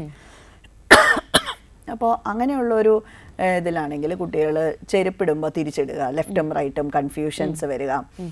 പിന്നെ ലാംഗ്വേജ് ഡെവലപ്മെൻറ്റിൽ ഒരു ഡിലേ, അതായത് സാധാരണഗതിയിൽ കുട്ടി വർത്തമാനം പറയാനായിട്ട് തുടങ്ങേണ്ടുന്നത്, മീനിങ് ഫുൾ വേർഡ്സ് പറഞ്ഞു തുടങ്ങേണ്ടത് 1 വയസ്സ് കഴിയുമ്പോഴാണ്. നമുക്കൊരു 1 to 1.5 years വരെ നമുക്ക് വേണമെങ്കിൽ വെയിറ്റ് ചെയ്യാം. പക്ഷേ 1.5 years to 2 yearsനകത്ത് കുട്ടി 2 വാക്കുകൾ ചേർത്ത് വർത്തമാനം പറയണം. 3 years ആകുമ്പോൾ 3 വേർഡ്സ് ചേർത്ത് വർത്തമാനം പറയണം. ഒരു 3 സെൻറ്റൻസ് അല്ലെങ്കിൽ ഒരു 5 സെൻറ്റൻസ് ഉള്ള ഒരു സ്റ്റോറി പറഞ്ഞു കൊടുത്താൽ 3.5 to 4 years ഉള്ള ഒരു കുട്ടിക്ക് അത് കേട്ട് മനസ്സിലാക്കാനും തിരിച്ച് പറയാനും പറ്റണം. അപ്പോൾ ഇതാണ് നമ്മൾ നോർമലി കാണുന്ന ഒരു ലാംഗ്വേജ് ഡെവലപ്മെൻറ്റ് എന്ന് പറയുന്നത്. അപ്പോൾ ഇതിനകത്ത് വേറെ കുറേ കാര്യങ്ങളുണ്ട്. അവൻ, അവൾ, ഞാൻ, ഇങ്ങനെയുള്ള കുറേ കോൺസെപ്റ്റ്സ് പറയുക, കളേഴ്സിൻ്റെ പേര് പറയുക, ഷേപ്സിൻ്റെ പേര് പറയുക, ഇതൊക്കെ ഭാഷാ വളർച്ചയുടെ ഭാഗമാണ്. അപ്പോൾ ഇവിടെ കുട്ടി ഡിഫിക്കൽട്ടി അനുഭവിക്കുന്നുണ്ടെങ്കിൽ നമുക്കതൊരു റെഡ് ഫ്ലാഗ് ആണ്. ഓക്കെ, അത് ഭാഷാ വളർച്ചയുമായിട്ടും അതൊരു റെഡ് ഫ്ലാഗ് ആണ്. ലേണിങ്ങിലേക്ക് ഇൻഡിക്കേറ്റ് ചെയ്യുമ്പോഴും അവിടെ ഇതൊരു റെഡ് ഫ്ലാഗ്. സ്പീച്ച് ഡിലേ വന്നാലും നമ്മളത് ലേണിംഗ് ഡിസബിലിറ്റിയിലോട്ട് പോകാമെന്ന് മനസ്സിലാക്കാം. പോകാനുള്ള സാധ്യതയുണ്ട്. എല്ലാ സ്പീച്ച് ഡിലേസും ലേണിംഗ് ഡിസബിലിറ്റി ആകും എന്നല്ല. കാര്യം ലാംഗ്വേജ് ആണ് നമ്മളുടെ ലേണിംഗിന്റെ അടിസ്ഥാനം എന്ന് പറയുന്നത്. ഭാഷയില്ലാതെ നമുക്ക് വായിക്കാനും എഴുതാനും ഒന്നും പഠിക്കാൻ പറ്റില്ലല്ലോ. അപ്പോൾ ഭാഷ അതിൻ്റെ ഒരു അടിസ്ഥാനമാണ്. അതുകൊണ്ട് ഭാഷാ വളർച്ചയിൽ ഉണ്ടാവുന്ന ഡിലേസ് നമുക്കൊരു റെഡ് ഫ്ലാഗ് ആണ്. ഫസ്റ്റ് ഐഡന്റിഫൈ ചെയ്യാൻ പറ്റും. അപ്പോൾ അത്രയും ഏർലി ആയിട്ട് പോലും നമുക്കിത് കണ്ടുപിടിക്കാം വേണമെങ്കിൽ നമുക്കൊരു റിസ്ക് ഫാക്ടർ ഉണ്ട് എന്നുള്ളത് നമുക്ക് മനസ്സിലാക്കാം. അപ്പം മുതലേ നമ്മൾ ഇൻ്റർവീൻ ചെയ്യുകയാണ് എങ്കിൽ നമുക്ക് ഈ ഗ്യാപ്പിനെ കുറച്ച് കൊണ്ടുവരാനായിട്ട് പറ്റും. അപ്പോൾ നമുക്ക് അതിനെ അങ്ങ് മാസ്ക് ചെയ്ത് കൊണ്ടുപോകാം. വളരെ സീരിയസ് ആയിട്ട് കുട്ടികളെ അത് അഫക്റ്റ് ചെയ്യാത്ത വിധത്തിൽ നമുക്ക് കൊണ്ടുപോകാനായിട്ട് പറ്റും. പിന്നെ നമ്മൾ കുറച്ചുകൂടെ കഴിഞ്ഞ് സ്കൂളുകളിലേക്കൊക്കെ വരുമ്പോഴത്തേക്കും പെൻസിൽ പിടിക്കുന്നതിനകത്ത് ബുദ്ധിമുട്ട്, സ്ക്രിബിൾ ചെയ്യുന്നതിനകത്ത് ബുദ്ധിമുട്ട്, ഒരു ഷേപ്പ് ഫോം ചെയ്യുന്നതിന് ഓരോ അക്ഷരങ്ങൾക്കും ഷേപ്പുണ്ട്. ആ ഷേപ്പ് ഫോം ചെയ്യുന്നതിനകത്തുള്ള ബുദ്ധിമുട്ട്, പിന്നെ അക്ഷരങ്ങളുടെ ഷേപ്പ് മാത്രമല്ല, വെറുതെ ഒരു വര വരച്ചാൽ പോലും ഇപ്പോൾ നമ്മളൊരു പാറ്റേൺ വരച്ചു കൊടുക്കുന്നു, 1ഉം 0ഉം എഴുതുന്ന ഒരു പാറ്റേൺ വരച്ചു കൊടുക്കുമ്പോൾ കുട്ടി അത് 1ഉം 0ഉം എന്ന് തന്നെ അവിടെ കോപ്പി ചെയ്യണം. അല്ലാണ്ട് ഇതിനെ തിരിച്ചെഴുതുക. അതെ, 0 1 എന്ന് എഴുതുമ്പോൾ അവിടെ നമുക്കതൊരു ഇൻഡിക്കേഷൻ ആണ് ഇതിന്റെ ഓറിയന്റേഷനിൽ കുട്ടിക്ക് ഒരു കൺഫ്യൂഷൻ ഉണ്ട് എന്നുള്ളത്. പക്ഷെ എഴുതാൻ കുറച്ച് ഡിലേ ആയാലും നന്നായി പടം വരയ്ക്കുന്നുണ്ട് എന്നുണ്ടെങ്കിൽ അത് കുട്ടിക്ക് മടിക്കുന്നതായിരിക്കും എഴുതാൻ. മടി മാത്രം ആയിരിക്കില്ല, ഈ പടം എങ്ങനെ വരയ്ക്കുന്നു എന്നൊക്കെ ഉള്ളതും അതിനകത്തൊരു ഫാക്ടറാണ്. ഇമാജിനേഷനിൽ നിന്ന് വരയ്ക്കുന്നതാണെങ്കിൽ ഒരുപക്ഷെ അത് കുറച്ചുകൂടെ അവർക്ക് ഈസിയർ ആയിട്ടുള്ള ഒരു സാധനമാണ്. പക്ഷെ ഇതേ സാധനം അവർക്ക് നോക്കി വരയ്ക്കാൻ പറ്റുന്നില്ല എന്നുണ്ടെങ്കിൽ, അതായത് കോപ്പിയിങ് പറ്റുന്നില്ല എന്നുണ്ടെങ്കിൽ കൂടുതലും ആ കുട്ടിക്ക് റീഡിങ്ങിലും റൈറ്റിങ്ങിലും ബുദ്ധിമുട്ട് വരാനുള്ള സാധ്യതയുണ്ട്. ഓക്കെ, സ്വന്തം ഇമാജിനേഷനിൽ നിന്ന് ചിലപ്പോൾ കുട്ടി നന്നായി വരയ്ക്കുമായിരിക്കും, പക്ഷെ കോപ്പി ചെയ്ത് വരയ്ക്കാൻ അവർക്ക് ഡിഫിക്കൽട്ടീസ് ഉണ്ടാവാം. പിന്നെ അതുപോലെ തന്നെ അക്ഷരങ്ങൾ തിരിച്ചെഴുതാം, മിറർ ഇമേജസ് എന്ന് പറയും. ഇപ്പോൾ ബിക്ക് പകരം ഡി എഴുതുക, പിക്ക് പകരം ക്യൂ എഴുതുക, സ്മോൾ ലെറ്റേഴ്സ് 5നെ തിരിച്ചെഴുതുക, 7നെ തിരിച്ചെഴുതുക, 12ന് പകരം 21 എഴുതുക, വാസ് എന്നുള്ളൊരു വേർഡിന് പകരം സോ എഴുതുക. അപ്പം ഇതെല്ലാം നമ്മൾ ഇംഗ്ലീഷിൽ പറയുമ്പോഴും ഇതേ പ്രശ്നങ്ങൾ തന്നെ മലയാളവും ഹിന്ദി അക്ഷരങ്ങളിലും എല്ലാം കുട്ടികൾക്ക് ഉണ്ടാവാം. ഇപ്പോൾ രാ എന്ന് പറയുന്ന മലയാള അക്ഷരത്തിന് പകരം എ ചിഹ്നം എഴുതാം. പിന്നെ ഴ എന്ന് പറയുന്ന അക്ഷരം തന്നെ തിരിച്ചെഴുതുന്നത്, അതായത് എല്ലാ ലെറ്റേഴ്സും ഞാൻ കുട്ടികളെ കണ്ടിട്ടുണ്ട്. ആ മുതൽ അം വരെയുള്ള എല്ലാ അക്ഷരങ്ങളും മിറർ ഇമേജ് ആയിട്ട് എഴുതുന്ന കുട്ടികളെ കണ്ടിട്ടുണ്ട്. അപ്പോൾ അങ്ങനെയുള്ള മിറർ ഇമേജസ് ഉണ്ടാവുക. മലയാളത്തിലൊക്കെ വരുമ്പോൾ ചിഹ്നങ്ങൾ, ആ വേണോ, താമര എന്ന് എഴുതുമ്പോൾ ഈ ആ എവിടെ വേണം എവിടെ വേണ്ട, അമ്മ എന്നുള്ള അക്ഷരത്തിന് പകരം മാ എന്ന് തന്നെ എഴുതുക. അതുപോലെ ഈ വള്ളിക്ക് പകരം ചിഹ്നം ഇടുക, തിരിച്ചും ചിഹ്നത്തിന് പകരം ഈയുടെ വള്ളി ഇടുക. ഇതുപോലെയുള്ള പാറ്റേൺ ഓഫ് എറേഴ്സ് നമ്മൾ കുട്ടികളിൽ കാണും.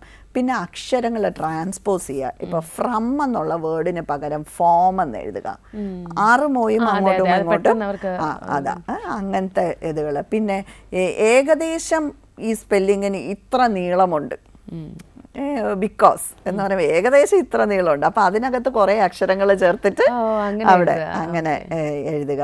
വെറുതെ ഒരു ഈ അവസാനം, മാഡ് എന്നായിരിക്കും നമ്മൾ കൊടുക്കുന്ന വേർഡ്, അല്ലെങ്കിൽ മാറ്റ് എന്നായിരിക്കും കൊടുക്കുന്ന വേർഡ്, അതിന്റെ അവസാനം ചുമ്മാ ഒരു ഈ. പിന്നെ വവൽ സൗണ്ട്സിന്റെ കൺഫ്യൂഷൻസ്, എ ഇ ഇതിലേത് വേണം, ഈ വേണോ ഐ വേണോ, ഇങ്ങനെയുള്ള കൺഫ്യൂഷൻസ്. അപ്പോൾ ഇതുപോലെയുള്ള സാധനങ്ങൾ സ്പെല്ലിങ്ങിനകത്ത് കാണുമ്പോൾ അല്ലെങ്കിൽ റൈറ്റിങ്ങിൽ കാണുമ്പോൾ നമുക്ക് അവിടെ അതൊരു റെഡ് ഫ്ലാഗ് ആണ്. ഇൻകംപ്ലീറ്റ് നോട്ട്സ്, അക്ഷരങ്ങളും അല്ലെങ്കിൽ വാക്കുകൾ ബോർഡിന്ന് കോപ്പി ചെയ്തുകൊണ്ട് വരുന്നതിൽ തന്നെ ഒരു ലൈൻ പൂർണ്ണമായിട്ടും വിട്ടുപോവുക, അല്ലെങ്കിൽ കുറച്ച് വാക്കുകൾ അങ്ങ് വിട്ടിട്ട് ബാക്കി എഴുതുക, ഇതൊക്കെ നമുക്ക് റെഡ് ഫ്ലാഗ്സ് ആണ്. റീഡിങ്ങിലേക്ക് വരുമ്പോൾ കൂട്ടി വായിക്കാനുള്ള ബുദ്ധിമുട്ട്. ഓക്കെ, ചില കുട്ടികളെ നമ്മൾ കാണാറുണ്ട്, വായിക്കുമോ എന്ന് ചോദിച്ചാൽ പറയും ആ വായിക്കും എന്ന് പറയും. പക്ഷെ എങ്ങനെയാണ് അവർ വായിക്കുന്നത്? അവർക്ക് ഒരു പ്രാവശ്യമെങ്കിലും സ്കൂളിൽ പഠിപ്പിച്ചിട്ടുള്ള ഒരു ലെസൺ ആയിരിക്കും അവർ വായിക്കുന്നത്. അതൊരു ഫോട്ടോഗ്രാഫിക് മെമ്മറിയിൽ നിന്ന് അവർ വായിക്കുന്ന സാധനമാണ്. അവർ ഈ പുസ്തകത്തിൽ നോക്കുന്നേ ഉണ്ടാവൂല. കഴിഞ്ഞ ദിവസം ഞാനൊരു വീഡിയോ കണ്ടു, ഒരു കുഞ്ഞ് വായിക്കുകയാണ്, വളരെ ഭംഗിയായിട്ട് കുട്ടി വായിക്കുന്നുണ്ടെന്ന് പറഞ്ഞിട്ട് ഒരാൾ കുട്ടിയെ കൺഗ്രാജുലേറ്റ് ചെയ്തിരിക്കുകയാണ്. പക്ഷെ ബുക്ക് ഇങ്ങനെയാണ്, കുട്ടിയുടെ തല അവിടെയും പോകുന്നുണ്ട് ഇവിടെ വരുന്നുണ്ട്. കുട്ടി വായിക്കുന്നത് പുസ്തകത്തിന്റെ മിഡിൽ പോർഷൻ ആണ്. അപ്പോൾ ശരിക്കും ഇത് റിപ്പീറ്റഡ്ലി വായിച്ചും കേട്ടും ഉള്ള പരിചയത്തിൽ ഈ ടെക്സ്റ്റ് ബുക്ക് കാണുമ്പോൾ ഇതാണ്, അല്ലെങ്കിൽ ഈ പുസ്തകം കാണുമ്പോൾ ഇതാണ് അവിടെ എഴുതിയിരിക്കുന്നതെന്ന് കുട്ടിക്ക് അറിയാവുന്നതുകൊണ്ട് കുട്ടി അത് വായിക്കുന്നതാണ്. അതല്ല നമ്മൾ ഉദ്ദേശിക്കുന്നത്. ഒരു ന്യൂ മെറ്റീരിയൽ കൊടുത്താൽ, ന്യൂ മെറ്റീരിയൽ എന്ന് നമ്മൾ പറയുമ്പോഴും ന്യൂ വേർഡ്, കുട്ടിയുടെ ലെവലിലുള്ള ന്യൂ വേർഡ്, അത് വളരെ ഇമ്പോർട്ടൻ്റ്. 1ാം ക്ലാസ്സിൽ പഠിക്കുന്ന കുട്ടിക്ക് നമ്മളൊരു 6ാം ക്ലാസ്സിൻ്റെ പുസ്തകം കൊടുത്തിട്ട് ഇതിവൻ വായിക്കുന്നില്ല എന്ന് പറഞ്ഞിട്ട് കാര്യമില്ല. ഓക്കെ, അപ്പോൾ അവരുടെ ലെവലിലുള്ള വേർഡ്സ്, സെൻറ്റൻസസ്, പാരഗ്രാഫ്സ് കൊടുത്തു കഴിയുമ്പോൾ അത് വായിക്കാൻ പറ്റുന്നില്ല. അക്ഷരങ്ങൾ പറക്കി പറക്കി വായിക്കുക, പിന്നെ വേർഡ്സ് പറക്കി പറക്കി വായിക്കുക, ഒരു ഫ്ലുവൻസി ഇല്ലാതെ വായിക്കുക, ഇതൊക്കെ നമുക്ക് റീഡിങ്ങിൻ്റെ പ്രശ്നങ്ങളായിട്ട് നമുക്ക് കണക്കാക്കാം. അതൊരു ഏത് ഏജിലാണ് നമ്മൾ ആ ഒരു ഇപ്പോൾ വായിക്കാൻ പറ്റുന്നില്ല എന്നുള്ളത് മനസ്സിലാക്കേണ്ടത്? ഏത് ഏജിലാണ്? സാധാരണഗതിയിൽ കുട്ടികൾ വായിച്ചു തുടങ്ങുന്നത് വേർഡ്സ് ഒക്കെ ഇപ്പോൾ ഈ പറഞ്ഞ LKG നമ്മൾ ഇൻട്രൊഡ്യൂസ് ചെയ്യും. UKG ഒക്കെ ആകുമ്പോൾ കുട്ടികൾ കുറേ വേർഡ്സൊക്കെ പിക്ക് ചെയ്യും. പക്ഷെ നമ്മളൊരു ഇൻഡിപെൻഡൻറ്റ് റീഡിങ് എന്ന് പറയുന്ന ഒരു ഫസ്റ്റ് സ്റ്റാൻഡേർഡ് ആകുമ്പോൾ നമ്മൾ എക്സ്പെക്റ്റ് ചെയ്യുന്നുള്ളൂ. ഞാൻ പറഞ്ഞില്ലേ 4ാം ക്ലാസ് വരെ നമ്മളുടെ കരിക്കുലം ഫോക്കസ് ചെയ്യേണ്ടത് എന്തിലാണ്? റീഡിങ്ങിലാണ്. ലേണിംഗ് ടു റീഡ് എന്നുള്ളതാണ്. How the process of reading has to happen എന്നുള്ളതിലാണ്. വായന പഠിച്ചെടുക്കാൻ വേണ്ടിയിട്ടാണ് നമുക്ക് അത്രയും സമയം കുഞ്ഞുങ്ങൾക്ക് കൊടുക്കണം. ഫ്ലുവൻറ്റ് റീഡേഴ്സ് ആവാൻ വേണ്ടിയിട്ട് അത്രയും സമയം നമ്മൾ കൊടുക്കണം. പക്ഷേ ഇപ്പം UKG പഠിക്കുന്ന ഒരു കുട്ടി നമ്മൾ CVC വേർഡ്സ്, അതായത് ക്യാറ്റ്, ബാറ്റ്, മാച്ച് പോലത്തെ വേർഡ്സ് ഇൻട്രൊഡ്യൂസ് ചെയ്തിട്ടുണ്ട്. അത് വായിക്കാനായിട്ട് പറ്റുന്നില്ല. ഇന്ന് പോയി UKG ജോയിൻ ചെയ്ത കുട്ടിയല്ല, UKG എൻഡിലാവുമ്പോൾ ഉള്ള കാര്യമാണ് ഞാൻ ഈ പറയുന്നത്. മനസ്സിലായി. നമുക്ക് മറ്റൊരു ചോദ്യമുണ്ട് കേട്ടോ. കോട്ടയത്ത് നിന്ന് സുരേഷാണ് അയച്ചിരിക്കുന്നത്. എൻ്റെ മകൻ 5ാം ക്ലാസ്സിൽ പഠിക്കുന്നു. പിന്നെ സ്കൂളിൽ നിന്ന് വീട്ടിലെത്തിയാൽ പഠിക്കുന്നതിനെ കാട്ടിലും TV കാണുന്നതിലാണ് കൂടുതൽ താല്പര്യം. ഇതിനെന്തെങ്കിലും പരിഹാരമുണ്ടോ എന്നാണ് ചോദിച്ചിരിക്കുന്നത്. ഓക്കെ, സ്ക്രീൻ യൂസേജ് ആണ് അദ്ദേഹത്തിൻ്റെ പ്രശ്നം എന്ന് പറയുന്നത്. എല്ലാ വീടുകളിലും ഉള്ള ഒരു മേജർ പ്രശ്നമാണ് TV, മൊബൈൽ സ്ക്രീൻസ്. അപ്പോൾ സ്ക്രീൻ എന്ന് പറയുമ്പോൾ സ്ക്രീൻ ടൈം ഉണ്ടോ എന്ന് ചോദിക്കുമ്പോൾ പലരും പറയുന്നതാണ്, ഇല്ല ഞാൻ കുട്ടിക്ക് മൊബൈൽ കൊടുക്കാറേ ഇല്ല. ശരിയാണ്, മൊബൈൽ മാത്രമല്ല ഏത് ഡിജിറ്റൽ ഗാഡ്ജറ്റും നമുക്ക് സ്ക്രീൻ ടൈമിൽ തന്നെ ഉൾപ്പെടുത്താനായിട്ട് പറ്റും. ഇതിൽ നിന്ന് കുട്ടിയെ പിന്തിരിപ്പിക്കണമെങ്കിൽ എന്ത് വേണം എന്ന് ചോദിച്ചാൽ അതൊരു വലിയ പ്രോസസ്സാണ്. പക്ഷെ പെട്ടെന്ന് നമുക്ക് ബ്രീഫായിട്ട് പറയാൻ പറ്റുന്നത്, ഒന്ന്, വീട്ടിലൊരു ജനറൽ നിയമം വേണം. എപ്പോഴാണ് നമ്മൾ TV വെക്കേണ്ടുന്നത്, അല്ലെങ്കിൽ സ്ക്രീൻ ടൈം എപ്പോഴാണ് വേണ്ടുന്നത് എന്നുള്ളതിന് ഒരു ജനറൽ നിയമം വേണം. പല വീടുകളിലും നമുക്ക് കാണാം, രാവിലെ TV ഓൺ ചെയ്താൽ രാത്രി ആ വീട്ടിലെ അവസാനത്തെ വ്യക്തി ഉറങ്ങുന്നത് വരെയും പലരുടെ കയ്യിൽ റിമോട്ട് ഓടി ഓടി നടന്ന് ഈ സാധനം ഓഫ് ആവാറേ ഇല്ല. അപ്പം അങ്ങനെ അല്ലാതെ ഇത്ര മണി മുതൽ ഇത്ര മണി വരെ നമുക്ക് സ്ക്രീനിൻ്റെ ആവശ്യമുള്ളൂ എന്ന് നമ്മൾ ഓരോ വീടുകളിലും തീരുമാനിക്കണം. പിന്നെ ചില ഏരിയാസ്, നമ്മുടെ വീടിൻ്റെ ചില ഏരിയാസ്, ഇപ്പോൾ ഡൈനിങ് ടേബിളിൽ നമ്മൾ ഒരു കാരണവശാലും സ്ക്രീൻ യൂസ് ചെയ്യില്ല. പക്ഷേ ഇന്ന് പല കുട്ടികളും സ്ക്രീൻ ഉണ്ടെങ്കിലേ ഭക്ഷണം കഴിക്കുള്ളൂ എന്നുള്ള അവസ്ഥയാണ്. അപ്പോൾ ഞാൻ പലരോടും സംസാരിക്കുമ്പോൾ പറയാറുണ്ട്, നീ ഇങ്ങനെ സ്ക്രീൻ കണ്ടുകൊണ്ട് കഴിച്ചുകൊണ്ടിരിക്കും, അപ്പോഴാണ് നമ്മുടെ അടുത്തോടെ ഒരു പല്ലി മുകളിലത്തെ റൂഫിൽ കൂടെ പോവുകയാണ്, അതെന്തോ പേടിച്ചിട്ട് അതിൻ്റെ ഒരു വാലിതിനകത്ത് വീണു, അത് നമ്മൾ കഴിക്കും, മുരിങ്ങക്കോലാണെന്നായിരിക്കും നമ്മൾ വിചാരിക്കുന്നത്. കാര്യം അത്രയ്ക്കും എന്താണ് ചുറ്റും നടക്കുന്നതെന്ന് അറിയാണ്ടാണ് പലപ്പോഴും ഈ ഫീഡിങ് എന്ന് പറയുന്ന പ്രോസസ്സ് നടക്കുന്നത്. അപ്പോൾ അതേപോലെ ഉള്ള മീൽ ടൈമിൽ വേണ്ടാന്ന് വെക്കുക. അപ്പോൾ അങ്ങനെ നമ്മൾ ഓരോ വീടിൻ്റെയും സ്ട്രക്ചർ അനുസരിച്ചിട്ട്, അതിൻ്റെ ഒരു ഡൈനമിക്സ് അനുസരിച്ചിട്ട് നമ്മൾ ഈ കാര്യങ്ങൾ വേണ്ട എന്ന് വെക്കണം. 2, കുട്ടിയുടെ അടുത്ത് നമ്മൾ സ്ക്രീൻ വേണ്ട എന്ന് പറയണു, സ്കൂളിൽ പോയിട്ട് തിരിച്ചു വന്നിട്ട് ഈ കുഞ്ഞ് എന്ത് ചെയ്യണം? ചുമ്മാതിരിക്കാൻ പറ്റില്ലല്ലോ, ബോറടിക്കുമല്ലോ, കുട്ടിയല്ലേ.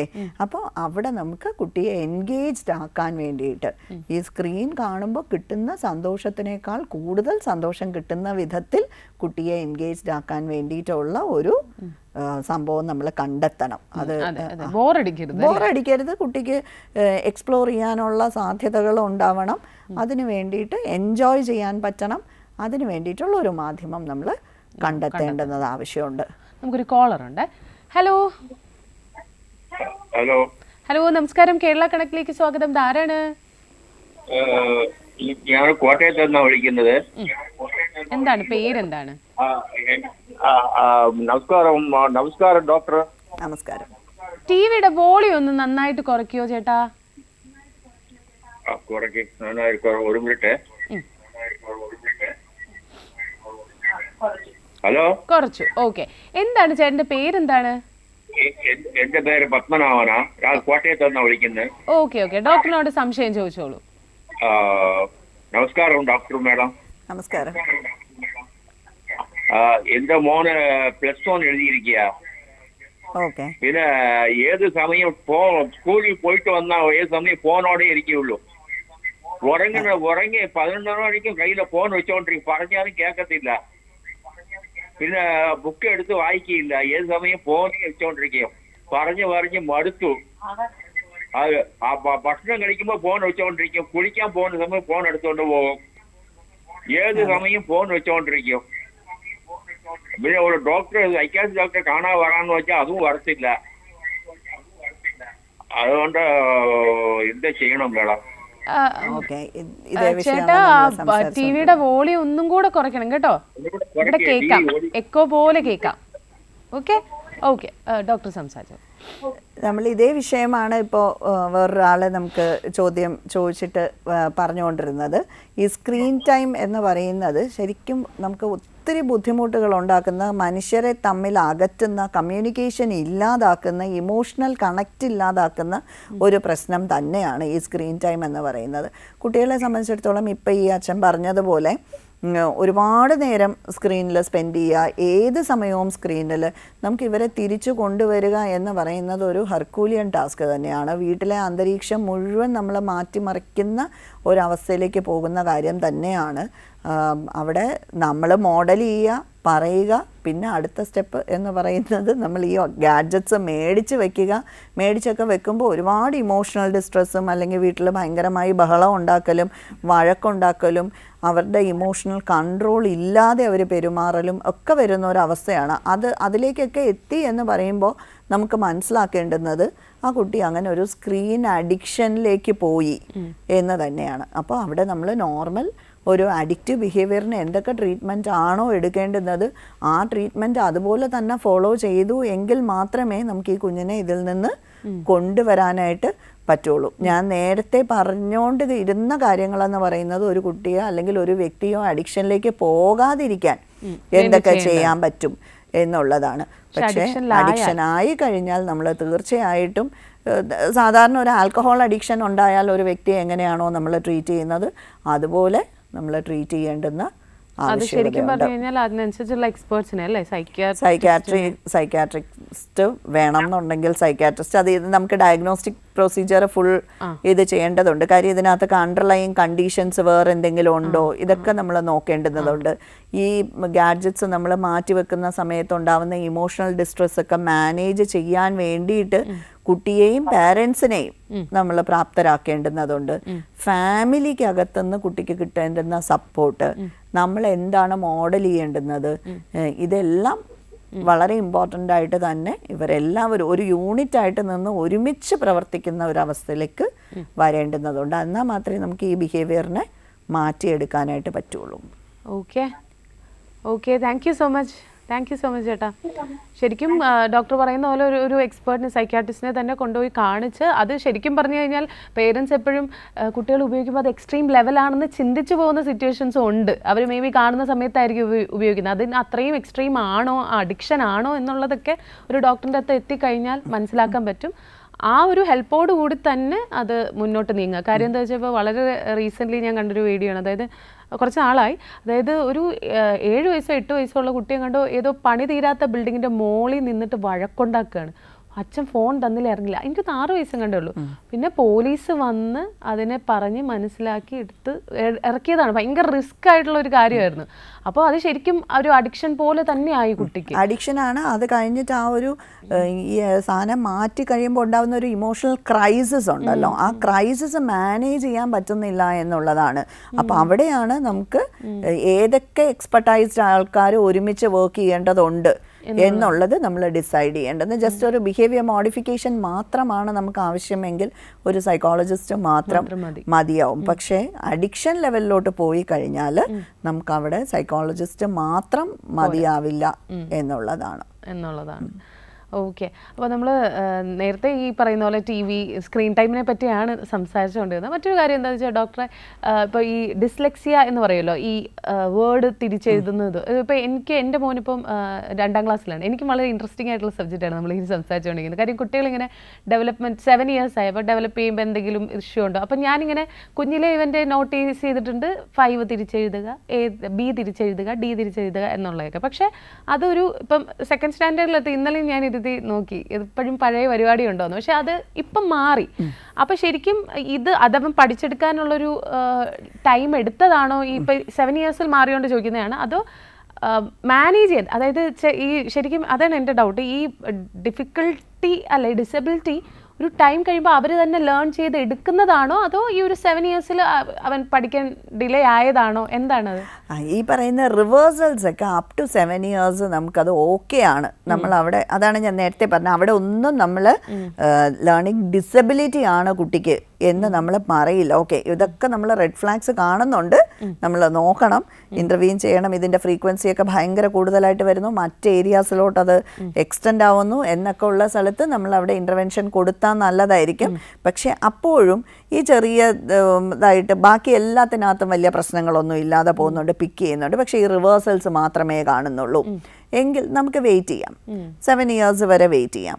സാധാരണഗതിയിൽ അത് ഇവർ പഠിച്ചെടുത്ത് വരുന്ന ഒരു സമയമാണ്. ആ സമയം നമ്മൾ കുട്ടികൾക്ക് കൊടുക്കണം. അതൊരു ഇപ്പോൾ LKG പഠിക്കുന്ന ഒരു കുട്ടി, അല്ലെങ്കിൽ 2ാം UKGയിൽ പഠിക്കുന്ന ഒരു കുട്ടി 12 പകരം 21 എഴുതി എന്ന് പറഞ്ഞിട്ട് ആ ഒരു ഒറ്റ കാരണം കൊണ്ട് നമുക്ക് ആ കുട്ടിക്ക് high risk of learning disability ആണ്. കാര്യം റിവേഴ്സൽ എന്ന് പറയുന്നത് ഒരു വലിയ റെഡ് ഫ്ലാഗ് ആണല്ലോ. അപ്പോൾ അതൊരു high risk of learning disability ആണ്. അങ്ങനെ നമ്മൾ ആ ഒരു ഒറ്റ കാരണം മാത്രം വെച്ചുകൊണ്ട് പറയരുത്. അങ്ങനെ അല്ല അതിനെ കാണേണ്ടത്. അപ്പം ഇത് മൾട്ടിപ്പിൾ ഏരിയാസിലേക്ക് അതിനെ അഫക്റ്റഡ് ആവുന്നു എന്നൊക്കെ ഉള്ളൊരു സ്ഥലത്ത് മാത്രമേ നമുക്കിവിടെ ശരിക്കും പറഞ്ഞാൽ ഈ ടെക്നിക്കൽ ടേംസ് ഉപയോഗിക്കുന്നതിന് പകരം കുട്ടിയുടെ ഡിഫിക്കൽട്ടി എന്താണെന്ന് മനസ്സിലാക്കിയിട്ട് അതിനകത്ത് നമുക്ക് എങ്ങനെ കുഞ്ഞിനെ ഹെൽപ്പ് ചെയ്യാം അത് ചിന്തിക്കുന്നതാണ് ബിഫോർ 7 years നല്ല കാര്യം. അപ്പോൾ നമുക്ക് അവിടെ ലേബലിങ്ങിൻ്റെ ഒന്നും ആവശ്യമില്ല.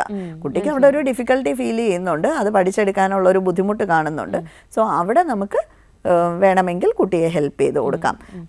പക്ഷേ എല്ലാ ഏരിയാസിലും സ്പ്രെഡ് ചെയ്ത് കാണുന്നു. ഓൾറെഡി ഒരു ലാംഗ്വേജ് ഡിലേ ഉള്ളൊരു കുട്ടിയാണ്. ഇവിടെ ഈ പറയുന്ന റിവേഴ്സൽസും പഠിച്ചെടുക്കാനുള്ള സമയവും എല്ലാം എഴുതുമ്പോൾ ഓറിയൻറ്റേഷൻ ഇല്ല, 4 വരകളിൽ കൃത്യമായി എഴുതാൻ പറ്റുന്നില്ല. അല്ലെങ്കിൽ ഇപ്പോൾ സാധാരണ LKG പഠിക്കുന്ന കുട്ടി ആദ്യമേ കൃത്യമായി അല്ല എഴുതുക. ആദ്യം അവർക്ക് ബുക്ക് കൊടുക്കുമ്പോൾ കൃത്യമായി അല്ല എഴുതുക, പക്ഷേ അവർ എഴുതി അത് വൃത്തിയായി വരും. അപ്പോൾ അതിന് വേണ്ടിയിട്ടുള്ള സമയം നമ്മൾ കൊടുക്കണം. അപ്പോൾ ആ ഒരു സമയം ഞാൻ നേരത്തെ പറഞ്ഞല്ലോ, ഒരു 2 years of formal educational exposure കുട്ടിക്ക് കിട്ടിക്കഴിഞ്ഞിട്ടും ഈ പറയുന്ന കാര്യങ്ങളെല്ലാം നിലനിൽക്കുന്നെങ്കിൽ മാത്രമേ നമ്മൾ അവിടെ ഒരു ഡിസബിലിറ്റിയുടെ ഒരു ക്വസ്റ്റ്യൻ തന്നെ വരുന്നുള്ളൂ. അത് കഴിഞ്ഞും നമ്മൾ അസസ്മെൻറ്റ് എടുക്കണം, പ്രോപ്പറായിട്ടുള്ള ഒരു അക്കാഡമിക് അസസ്മെൻറ്റ് എടുക്കണം, IQ അസസ്മെൻറ്റ് വേണം, മറ്റ് സെൻസറി ഇഷ്യൂസ് ഇന്നും ഇല്ല എന്നുള്ളത് നമുക്ക് ഉറപ്പ് വരുത്തണം. ഇതെല്ലാം കഴിഞ്ഞിട്ടാണ് നമ്മൾ അവസാനം ഈ കുട്ടിക്ക് ലേണിംഗ് ഡിസബിലിറ്റി ആണ് എന്ന് പറയുന്നത്. പക്ഷെ അത് ആ ലേബലിംഗ് ഒക്കെ വരുന്നതിന് മുന്നേ തന്നെ നമുക്ക് കുഞ്ഞുങ്ങൾക്ക് ഡിഫിക്കൽട്ടി ഉള്ള ഏരിയാസിൽ ഇന്റർവെൻഷൻസ് കൊടുത്തു കൊടുക്കണം. മനസ്സിലായി. ശരിക്കും നേരത്തെ ഡോക്ടർ പറഞ്ഞല്ലോ, ഒരു നമ്മൾ സംസാരിച്ച് തുടങ്ങിയ വിഷയമാണ്. അതായത് ഒരു കുട്ടി എത്രയോ 100 വരെ UKGയിൽ എഴുതിയില്ല എന്ന് പറഞ്ഞാൽ ആ ഇൻസിഡന്റ് ഒന്ന് പറയാൻ പറ്റുമോ? UKG പഠിക്കുന്ന ഒരു കുട്ടിയാണ്. ആ കുട്ടി 1 തൊട്ട് 100 വരെ ഒറ്റ സ്ട്രെച്ചിനിരുന്ന് എഴുതാൻ പറ്റാത്തത് കൊണ്ട് ആ കുട്ടിക്ക് ഹൈപ്പർ ആക്ടിവിറ്റി ആണ് അല്ലെങ്കിൽ അറ്റൻഷൻ ഡെഫിസിറ്റ് ആണ് എന്ന് പറയുന്ന ഒരു രീതി, അല്ലെങ്കിൽ ഈ ഞാൻ നേരത്തെ ലേണിംഗ് ഡിസബിലിറ്റിയുടെ കാര്യം പറഞ്ഞപ്പോഴും പറഞ്ഞു, ഒരു ഒറ്റ കാരണം കൊണ്ട് മാത്രം നമ്മൾ ഒരു കുട്ടിയെ അങ്ങനെ ലേബൽ ചെയ്യരുത്, ഒരു വ്യക്തിയെയും ലേബൽ ചെയ്യരുത്. അങ്ങനെ ഈ ലേബലിംഗ് എന്ന് പറഞ്ഞ് നമ്മുടെ നെറ്റിൽ ഒരു സാധനം ഒട്ടിച്ച് വെക്കുന്നത് അത്ര സുഖമുള്ള ഒരു ഏർപ്പാടല്ല. അപ്പോൾ അത് നമ്മൾ ഒരിക്കലും ഒരൊറ്റ സിംറ്റം മാത്രം കണ്ടുകൊണ്ട് നമ്മൾ ചെയ്യരുത്. എന്തിനാണ് യു കെ ജി ഇപ്പോൾ എന്ന് പറയുന്നത് ജൂൺ പകുതി ആയിട്ടേ ഉള്ളൂ. യു കെ ജിയിലേക്ക് ഈ കുട്ടി വന്നിട്ട് 20 ദിവസമേ ആയുള്ളൂ. ഈ 20 ദിവസം മുന്നേ യു കെ ജിയിൽ ജോയിൻ ചെയ്തൊരു കുട്ടി 2 മാസം അല്ലെങ്കിൽ 2.5 മാസം വെക്കേഷൻ കഴിഞ്ഞ് തിരിച്ചു വന്നൊരു കുട്ടി ഈ കണ്ടിന്യൂസ് ആയിട്ട് 1 തൊട്ട് 100 വരെ ഇരുന്ന് അങ്ങോട്ടും ഇങ്ങോട്ടും നോക്കാതെ ഒറ്റ സ്ട്രെച്ചിൽ എഴുതണം എന്നുള്ള എക്സ്പെക്റ്റേഷനാണ് അവിടെ പ്രശ്നം. എന്തുകൊണ്ട് കുട്ടി ഫോക്കസ് ചെയ്യുന്നില്ല? കുട്ടിയുടെ ലൈഫിൽ എന്തെങ്കിലുമൊക്കെ വ്യത്യാസങ്ങൾ വന്നിട്ടുണ്ടോ? അവൻ ഡിസ്ട്രാക്റ്റഡ് ആവുന്നതിന് വേറെ എന്തെങ്കിലും റീസൺ ഉണ്ടോ? ഇതൊക്കെ നമ്മൾ നോക്കണം. വെറുതെ നമ്മൾ അറ്റൻഡ് ചെയ്യണം എന്ന് പ്രതീക്ഷിക്കുന്ന ഒരു കാര്യം അറ്റൻഷൻ ഇല്ല, അതുകൊണ്ട് ADHD ആണ് എന്നല്ല. അപ്പോൾ ടീച്ചേഴ്സ് പാരൻസിനോട് കമ്മ്യൂണിക്കേറ്റ് ചെയ്യുമ്പോഴും ഈ ലേബലിംഗ് വേർഡ്സ് യൂസ് ചെയ്യാതിരിക്കുക. കാര്യം ടീച്ചേഴ്സ് അല്ല ഇത് ഡയഗ്നോസ് ചെയ്യേണ്ടുന്നത്. നമുക്ക് ചിലപ്പോൾ ഇത് സിംറ്റം ഇതാണെന്നോ, ലേണിംഗ് ഡിസബിലിറ്റി ആണെന്നോ, അല്ലെങ്കിൽ ഒരു ഓട്ടിസം സിംറ്റം ഉണ്ടെന്നോ, ADHD സിംറ്റം ഉണ്ടെന്നോ ഒക്കെ നമുക്ക് ആസ് എ ടീച്ചർ നമുക്ക് ചിലപ്പോൾ അറിയുന്നുണ്ടാവും. പക്ഷെ ഒരു ടീച്ചർ അല്ല ഈ ലേബലിംഗ് വേർഡ്സ് യൂസ് ചെയ്യേണ്ടുന്നത്. ഓക്കെ, അപ്പോൾ അങ്ങനെ അല്ലാതെ കുഞ്ഞിന് ഇന്ന ഡിഫിക്കൽട്ടി നമ്മൾ കാണുന്നു, നിങ്ങൾ ഒരു എക്സ്പെർട്ട് ഒപ്പീനിയൻ എടുക്കൂ എന്ന് പറയുന്നത് പലപ്പോഴും പാരൻസിന് അക്സെപ്റ്റബിൾ ആയിരിക്കും. റാദർ ദാൻ നിങ്ങളുടെ കുട്ടിക്ക് ലേണിംഗ് ഡിസബിലിറ്റി ആണ് അല്ലെങ്കിൽ നിങ്ങളുടെ കുട്ടിക്ക് ADHD ആണ് എന്ന് പറയുന്നത് പാരൻസിന് ഒരുപാട് ബുദ്ധിമുട്ടുകൾ ഉണ്ടാക്കുന്ന, അവർക്ക് വിഷമം ഉണ്ടാവും. അവരുടെ സാഹചര്യവും എന്താണെന്ന് നമുക്കറിയില്ല. പാരൻസ് കടന്നു പോകുന്ന ചിലപ്പോൾ നമ്മൾ പറയുന്ന ഒരു വേർഡായിരിക്കും അവർക്ക് വലിയൊരു ഗിൽറ്റിലേക്ക് ഒരു പാരൻറ്റിനെ കൊണ്ട് എത്തിക്കുന്നത്. അപ്പോൾ അതൊക്കെ ഒന്ന് മനസ്സിലാക്കിയിട്ട് വേണം നമ്മൾ ഈ ലേബലിംഗ് വേർഡ്സ് യൂസ് ചെയ്യാനായിട്ട്. ഒരു ഡയഗ്നോസിസ് ഡിസ്ക്ലോഷർ എന്ന് പറയുന്നത് ചുമ്മാ നമ്മളങ്ങ് പറയേണ്ടുന്ന ഒരു സാധനമല്ല, വെറുതെ എടുത്ത് യൂസ് ചെയ്യേണ്ടുന്ന ഒരു വേർഡല്ല. അത് പറഞ്ഞപ്പോഴാണ് കഴിഞ്ഞ ദിവസം എൻ്റെ മോനെ ADHD ആണെന്ന് ഒരു അമ്മ ഇരുന്ന് പറയാണ്. അപ്പോൾ എൻ്റെ അടുത്തിരുന്ന ആൾ ചോദിക്കും, എന്തെങ്കിലും പ്രശ്നമുണ്ട് ADHD എന്ന് പറയുന്നത്. ആക്ച്വലി ADHD എന്താണെന്ന് അറിയില്ല. അപ്പോൾ അവർ അങ്ങനെ ഒരു ടേം യൂസ് ചെയ്യുമ്പോൾ തന്നെ എന്തോ വലുതാണ് എന്ന്. പക്ഷേ ഇപ്പോൾ പൊതുവെ എല്ലാവർക്കും ഒരു ധാരണയുണ്ട്, ഈ സോഷ്യൽ മീഡിയ ഒക്കെ ഉള്ളതുകൊണ്ട് കുറേയൊക്കെ അണ്ടർസ്റ്റാൻഡിങ് ഉണ്ട്. അതുപോലും ഇല്ലാത്ത പേരൻസ് ഉണ്ട്. ഇപ്പോൾ ഈ പറയുന്ന പോലെ ടീച്ചർ വിളിച്ച് ADHD ആണെന്ന് അങ്ങനെ അറിയാത്ത അമ്മയോട് പറഞ്ഞു കഴിഞ്ഞാൽ വേറെ എന്തെങ്കിലും വലുതാണെന്ന് വിചാരിച്ച് വേറെ ടെൻഷൻ അടിക്കും. അല്ല, ഇതിന് ആക്ച്വലി നമ്മൾ ഇന്നലെ എന്നെ ടീച്ചർ വഴക്ക് പറഞ്ഞു. അതുപോലെ എൻ്റെ ഫ്രണ്ടിന് ഇന്നലെ മാർക്കും കുറവായിരുന്നു പരീക്ഷയ്ക്ക്. അതുകൊണ്ട് ആ കുട്ടി ഭയങ്കര ഡിപ്രസ്ഡ് ആണ്. ഞാനും ഭയങ്കര ഡിപ്രസ്ഡ് ആണ്. ഡിപ്രഷൻ, ഇത് പറയുന്ന ആ word use, depression is A clinical term. നിങ്ങൾക്ക് ഇന്നലെ നിങ്ങളുടെ ടീച്ചർ വഴക്ക് പറഞ്ഞപ്പോൾ നിങ്ങൾക്ക് സങ്കടമായി, ഐ ആം സാഡ്, അതാണ് യൂസ് ചെയ്യേണ്ടുന്ന വേർഡ്. അപ്പോൾ ഇതിന് ഭയങ്കര ഡിഫറൻസ് ഉണ്ട് അല്ലേ? ഇന്നലെ ടീച്ചർ വഴക്ക് പറഞ്ഞപ്പോൾ എനിക്ക് വിഷമം വന്നു. ശരിയാണ്, വിഷമം എല്ലാവർക്കും വരും. പക്ഷെ വിഷമം വന്നു എന്ന് പറഞ്ഞാൽ ആ വിഷമം ഉള്ളത് കൊണ്ട് ഒരാൾ ഡിപ്രസ്ഡ് ആവണമെന്നില്ല. വേറെ ഒരുപാട് കാര്യങ്ങൾ, ക്രൈറ്റീരിയ അതിനകത്ത് മീറ്റ് ചെയ്യേണ്ടതുണ്ട്. അതുപോലെ തന്നെയാണ് ADHD. അതെ, നമുക്കൊരു കോളർ ഉണ്ട്. ഹലോ ഹലോ ഹലോ നമസ്കാരം, കേരള കണക്കിലേക്ക് സ്വാഗതം. ധാരാണ്? എന്റെ പേര് രേവതി. രേവതി, എവിടുന്നാ വിളിക്കുന്നത്? രേവതി, പെരിന്തൽമണ്ണ, മലപ്പുറം ജില്ല. പെരിന്തൽമണ്ണ അല്ലേ? ഓക്കെ രേവതി, രേവതി ഡൗട്ട് ചോദിച്ചോളൂ. അതെ, എന്റെ മോന് ലേണിംഗ് പ്രോബ്ലം ഉണ്ട്. ലേണിംഗ് ഡിസബിലിറ്റി ഉള്ള കുട്ടിയാണ്. ആൾക്ക് ഡിസ്ഗ്രാഫിയ ഉള്ള ആളാണ്. പറഞ്ഞോളൂ. അപ്പൊ അത് എങ്ങനെയാണ് അതിനെ പഠിപ്പിക്കേണ്ടത് എനിക്കറിയില്ല. എല്ലാരും അത് ഇങ്ങനെ ഉണ്ട് എന്നുള്ളത് പറഞ്ഞിട്ടല്ലാതെ എങ്ങനെയാണ് നമ്മൾ വീട്ടിൽ നിന്ന്, ഇപ്പൊ ആള് ഭയങ്കര സ്ലോ ആയിട്ട്, അതായത് ഗ്രാസ്പ് ചെയ്യാൻ പെട്ടെന്ന് കഴിയും, പക്ഷെ സ്ലോ ആയിട്ടാണ് റൈറ്റിങ്ങിലൊക്കെ വരിക. അപ്പൊ സ്കൂളിൽ നിന്നൊക്കെ ഒരു കംപ്ലൈന്റ് എന്ന് വെച്ചാൽ നോട്ട് ഫിനിഷ് ചെയ്യണില്ല എന്നുള്ള പ്രോബ്ലം ഉണ്ട്. അപ്പൊ ആൾക്ക് മലയാളത്തിലും ഇതേ ഇഷ്യൂ, മലയാളത്തിലാണ് കുറച്ചും കൂടി കൂടുതൽ ഇഷ്യൂ ഉള്ളത്. അപ്പൊ എങ്ങനെയാ നമ്മളത്, ഇപ്പൊ 7ാം ക്ലാസ്സിലാണ് പഠിക്കുന്നത്, ഇനിയിപ്പോ 3 കൊല്ലം കഴിഞ്ഞാൽ 10ാം ക്ലാസ്സിലേക്ക്. അപ്പൊ എങ്ങനെയാണ് അതിനെ എന്താ പറയാ മറ്റുള്ള കുട്ടികളൊപ്പം എത്തിക്കുക എന്നുള്ളതാണ് എനിക്കറിയേണ്ടത്. ഓക്കെ, ആദ്യമായിട്ട് വേണ്ടുന്നത് നമ്മളൊരു പ്രോപ്പർ ഡയഗ്നോസിസ് എടുക്കുക എന്നുള്ളതാണ്. ലേണിംഗ് ഡിസബിലിറ്റി ഉള്ള കുട്ടിയാണ്, ഡിസ്ഗ്രാഫിയ ഉള്ള കുട്ടിയാണ് എന്ന് പറയണു. ഈ ഡിസ്ഗ്രാഫിയ ഉണ്ട് എന്ന് ആരാണ് നമ്മളോട് പറഞ്ഞത്? അതൊരു ഇമ്പോർട്ടൻറ്റ് കാര്യമാണ്. അപ്പോൾ സാധാരണഗതിയിൽ ഒരു ഡയഗ്നോസ്റ്റിക് പെർസ്പെക്റ്റീവിൽ ഇത് പറയുകയാണ് എന്നുണ്ടെങ്കിൽ അതിൻ്റെ കൂട്ടത്തിൽ തന്നെ എങ്ങനെയാണ് ഇൻ്റർവെൻഷൻ വേണ്ടുന്നത്, എത്ര ഫ്രീക്വൻസിയിൽ വേണം, ആരൊക്കെ ഇൻ്റർവീൻ ചെയ്യണം, ഇതൊക്കെ അതിൻ്റെ കൂട്ടത്തിൽ തന്നെ പറഞ്ഞു തരാറുള്ളതാണ്. ഇവിടെ അങ്ങനെ ഒരു പ്രോസസ്സ് നടന്നിട്ടുണ്ടോ ഇല്ലയോ എന്നുള്ളത് എനിക്ക് സംശയമുള്ള ഒരു ഏരിയയാണ്.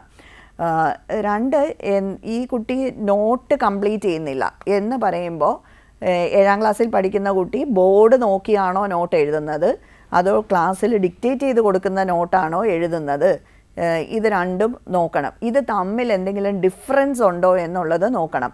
നോട്ട് ബോർഡിൽ നിന്ന് നോക്കി എഴുതുമ്പോൾ സ്പീഡ് കുറവാണ് എന്ന് പറയുമ്പോൾ നമ്മൾ അവിടെ റൈറ്റിങ്ങിൻ്റെ മാത്രം പ്രശ്നം ആവാൻ സാധ്യത കുറവാണ്.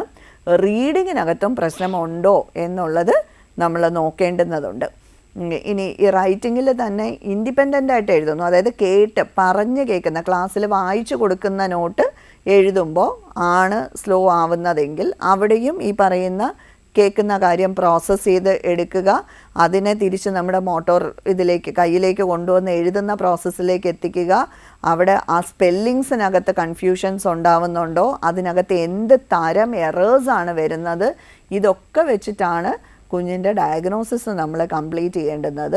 അതുപോലെ തന്നെ ഇൻ്റർവെൻഷൻ ചെയ്യുമ്പോഴും ഈ ഡയഗ്നോസിസിൽ നമ്മൾ എന്തൊക്കെ എറർ പാറ്റേൺസ് ആണോ കാണുന്നത്, ആ എറർ പാറ്റേൺസിനെ ബേസ് ചെയ്തിട്ടാണ് കുട്ടിക്ക് നമ്മൾ ഇൻ്റർവെൻഷൻ കൊടുക്കേണ്ടത്. ഇപ്പോൾ ഞാൻ നേരത്തെ തുടക്കത്തിൽ പറഞ്ഞു, ഒരു വിഷ്വോ പെർസെപ്ച്വൽ ഇഷ്യൂ ഉള്ള ഒരു കുട്ടി അല്ലെങ്കിൽ ഒരു വിഷ്വൽ ഡിസ്ക്രിമിനേഷനകത്ത് ബുദ്ധിമുട്ടുള്ള ഒരു കുട്ടിക്ക് നമ്മൾ വർക്ക് ചെയ്യുമ്പോൾ ഇൻ്റർവെൻഷൻ കൊടുക്കുമ്പോൾ ആ ഏരിയാസിന് കൂടുതൽ ഇമ്പോർട്ടൻസ് കൊടുത്തിട്ട് വേണം ഇൻ്റർവെൻഷൻ ചെയ്യാൻ. ഇത് നമുക്ക് എല്ലാ കുഞ്ഞുങ്ങൾക്കും ഒരുപോലെ എല്ലാവർക്കും ഒരേ അച്ചിൽ വാർത്ത ഇൻ്റർവെൻഷൻ അല്ല കൊടുക്കുന്നത്. ഓരോ കുഞ്ഞുങ്ങളുടെയും ഡിഫിക്കൽട്ടി എന്താണ് എന്ന് മനസ്സിലാക്കിയിട്ടാണ് അവർക്ക് എന്ത് പ്രശ്നം കൊണ്ടാണ് ഈ എറർ പാറ്റേൺ കാണുന്നത് എന്നുള്ളത് നമ്മൾ അനലൈസ് ചെയ്തിട്ടാണ് അവരുടെ ഗോൾസ് നമ്മൾ സെറ്റ് ചെയ്യുകയും IEP ഇൻഡിവിജ്വലൈസ്ഡ് എഡ്യൂക്കേഷൻ പ്രോഗ്രാം ഇത് നമ്മൾ സെറ്റ് ചെയ്യുന്നത് അങ്ങനെയാണ്. അപ്പോൾ തീർച്ചയായിട്ടും ഒരു പ്രോപ്പർ ഇവാലുവേഷൻ എടുക്കുകയാണെങ്കിൽ എങ്ങനെയാണ് ഇൻ്റർവെൻഷനും കൃത്യമായി കൊടുക്കേണ്ടുന്നത് എന്നുള്ളത് നമുക്ക് മനസ്സിലാക്കാനായിട്ട് പറ്റും. Okay, thank you so much. Okay, ഒരു സംശയം കൂടി പറയട്ടെ. പറഞ്ഞോളൂ. അതായത് ആള് 3 കൊല്ലമായിട്ട് ഇപ്പൊ നമ്മുടെ ഇങ്ങനെ നമ്മൾ പ്രത്യേകം പഠിപ്പിക്കൂലോ, അങ്ങനത്തെ സെന്ററിൽ പോയി പറഞ്ഞ ഇതൊക്കെ ചെയ്തതാണ് അവര്. മലയാളത്തിലാണ് അവര് കൂടുതൽ പ്രശ്നമുള്ളത്. അപ്പൊ അങ്ങനെ അവര് പഠിപ്പിക്കുന്നുണ്ട്. ആള് റിപ്പീറ്റഡ് ആയിട്ട് നമ്മുടെ മലയാളം തന്നെ മറന്നു പോകുന്നൊരവസ്ഥ ഉണ്ട്. അതായത് എഴുതുന്ന കാര്യങ്ങൾ ഒരാഴ്ച കഴിഞ്ഞ് കഴിഞ്ഞാൽ വീണ്ടും ആള് മറന്നു പോകും. ആദ്യം മുതൽ അക്ഷരമാല പഠിപ്പിക്കേണ്ട ഒരു അവസ്ഥ വരുന്നുണ്ട് എനിക്ക്. അപ്പൊ അത് അവിടെ പോയിട്ടും ഇപ്പൊ ഒരു സാധാരണ ഒരു കൊല്ലമൊക്കെ അക്ഷരമാല പഠിച്ചു അതിനെ കുറിച്ച് മുഴുവൻ പഠിച്ചു കഴിഞ്ഞാൽ അത് മറക്കാണ്ടിരിക്കേണ്ടതാണല്ലോ കുട്ടികള്. ഇയാളിത് 3 കൊല്ലമായിട്ട് ഇടയിൽ ഒരു മാസം ഗ്യാപ്പ് വന്നാൽ വീണ്ടും മറന്നുകൊണ്ട് അത് എന്തുകൊണ്ടാണ് അങ്ങനെ വരുന്നത്? ഓക്കെ അമ്മ, ഇവിടെ നിന്ന് നമുക്ക് മനസ്സിലാവുന്നത് കുഞ്ഞിന് സീക്വൻസ് ചെയ്യാനായിട്ട് ഒരു കാര്യം ക്രമത്തിൽ സീക്വൻസ് ചെയ്ത് അടുക്കി പറക്കി വെക്കുന്നതിനകത്തുള്ള ഡിഫിക്കൽട്ടി ഉണ്ടെന്നാണ് നമുക്ക് മനസ്സിലാവുന്നത്. ഈ 7ാം ക്ലാസ്സിൽ പഠിക്കുന്ന ഒരു കുഞ്ഞിനെ സംബന്ധിച്ചിടത്തോളം അക്ഷരമാല മുഴുവൻ കാണാതെ പഠിക്കുക അല്ലെങ്കിൽ അത് അക്ഷരമാലയായിട്ട് എഴുതുക എന്ന് പറയുന്നതിനേക്കാൾ ഇമ്പോർട്ടൻ്റ് എന്ന് പറയുന്നത് കുട്ടിക്ക് ലെറ്റർ ഐഡൻറ്റിഫിക്കേഷൻസും ലെറ്റർ റൈറ്റിങ്ങും, അതായത് ഒരക്ഷരം കണ്ടാൽ അത് ഏത് അക്ഷരമാണെന്ന് തിരിച്ചറിയുകയും ആ അക്ഷരത്തിൻ്റെ പേരിതാണെന്ന് മനസ്സിലാവുകയും ആ അക്ഷരത്തിൻ്റെ കൂടെ ചിഹ്നം വരുമ്പോൾ അതിനെ എങ്ങനെ കൂട്ടി വായിക്കണം എന്ന് മനസ്സിലാവുകയും ഒരു ചിഹ്നത്തിൻ്റെയും അക്ഷരത്തിൻ്റെയും ശബ്ദം കേൾക്കുമ്പോൾ അതെങ്ങനെയാണ് എഴുതേണ്ടുന്നത് എന്ന് മനസ്സിലാക്കി അതുപോലെ എഴുതാൻ പറ്റുകയും ഇപ്പോൾ ഒരു ചിഹ്നം ഇടേണ്ടുന്നത് അക്ഷരത്തിൻ്റെ ഇടതുവശത്താണോ വലതുവശത്താണോ എന്ന് മനസ്സിലാക്കുകയും ഇതൊക്കെ ചെയ്ത് എഴുതുക എന്ന് പറയുന്നതാണ് ഒരു 7ാം ക്ലാസ്സുകാരനെ സംബന്ധിച്ചിടത്തോളം ഏറ്റവും ഇമ്പോർട്ടൻ്റ് എന്ന് പറയുന്നത്. അപ്പം നമ്മൾ അക്ഷരമാല പഠിപ്പിക്കുക എന്നുള്ളതിൽ ഫോക്കസ് ചെയ്യുന്നതിന് പകരം ലെറ്റർ ഐഡൻറ്റിഫിക്കേഷൻസും ലെറ്റർ നെയിമിങ്ങും ഈ പറയുന്ന ചിഹ്നങ്ങളെ ബ്ലെൻഡ് ചെയ്യലും ഒക്കെ നമ്മൾ ഫോക്കസ് ചെയ്ത് മുന്നോട്ട് പോവുകയാണെങ്കിൽ കുറേയും കൂടി ഈസി ആയിട്ട് കുഞ്ഞിനത് പഠിച്ചെടുക്കാനായിട്ട് പറ്റുമായിരിക്കും. പിന്നെ ഈ പറഞ്ഞ കൂട്ടക്ഷരങ്ങൾ ഈ പ്രായത്തിലൊക്കെ വരുന്ന കുട്ടികളിൽ ഇൻ്റർവെൻഷനൊക്കെ കിട്ടി വരുന്ന കുട്ടികളെ സംബന്ധിച്ചിടത്തോളം സാധാരണ കാണുന്ന ഏറ്റവും കോമൺ ആയിട്ട് കാണുന്ന ഒരു കാര്യമാണ് ഒരു വേർഡിൻ്റെ ഇടയിൽ കൂട്ടക്ഷരം വരുമ്പോൾ ഇവിടെ കൂട്ടക്ഷരം വേണോ വേണ്ടയോ, ഇക്ക വേണോ അതോ കാ മതിയോ, ഇത്ത വേണോ അതോ താ മതിയോ എന്നൊക്കെ ഉള്ള കൺഫ്യൂഷൻസ് ഉണ്ടാവുന്നത്. അപ്പോൾ അത് അവരുടെ ഓഡിറ്ററി പെർസെപ്ഷൻ്റെ അവർ കേൾക്കുന്നത് മനസ്സിലാക്കുന്നതിനകത്തുള്ള ഡിഫിക്കൽട്ടിയാണ്. അപ്പോൾ അവിടെ ആ സ്ട്രെസ്സ് കൊടുത്ത് അവർ ഉച്ചരിക്കുന്നുണ്ടോ കൃത്യമായിട്ട് എന്നൊക്കെ ഉള്ളതും നമ്മൾ പറയുന്നതും കൃത്യമായിട്ടാണോ പറയുന്നത് എന്നൊക്കെ ഉള്ളത് നമ്മളൊന്ന് ഫോക്കസ് ചെയ്ത് അവരുടെ ഓഡിറ്ററി പ്രോസസ്സിങ്ങിലും കൂടെ വർക്ക് ചെയ്യുന്നത് നല്ലതായിരിക്കും.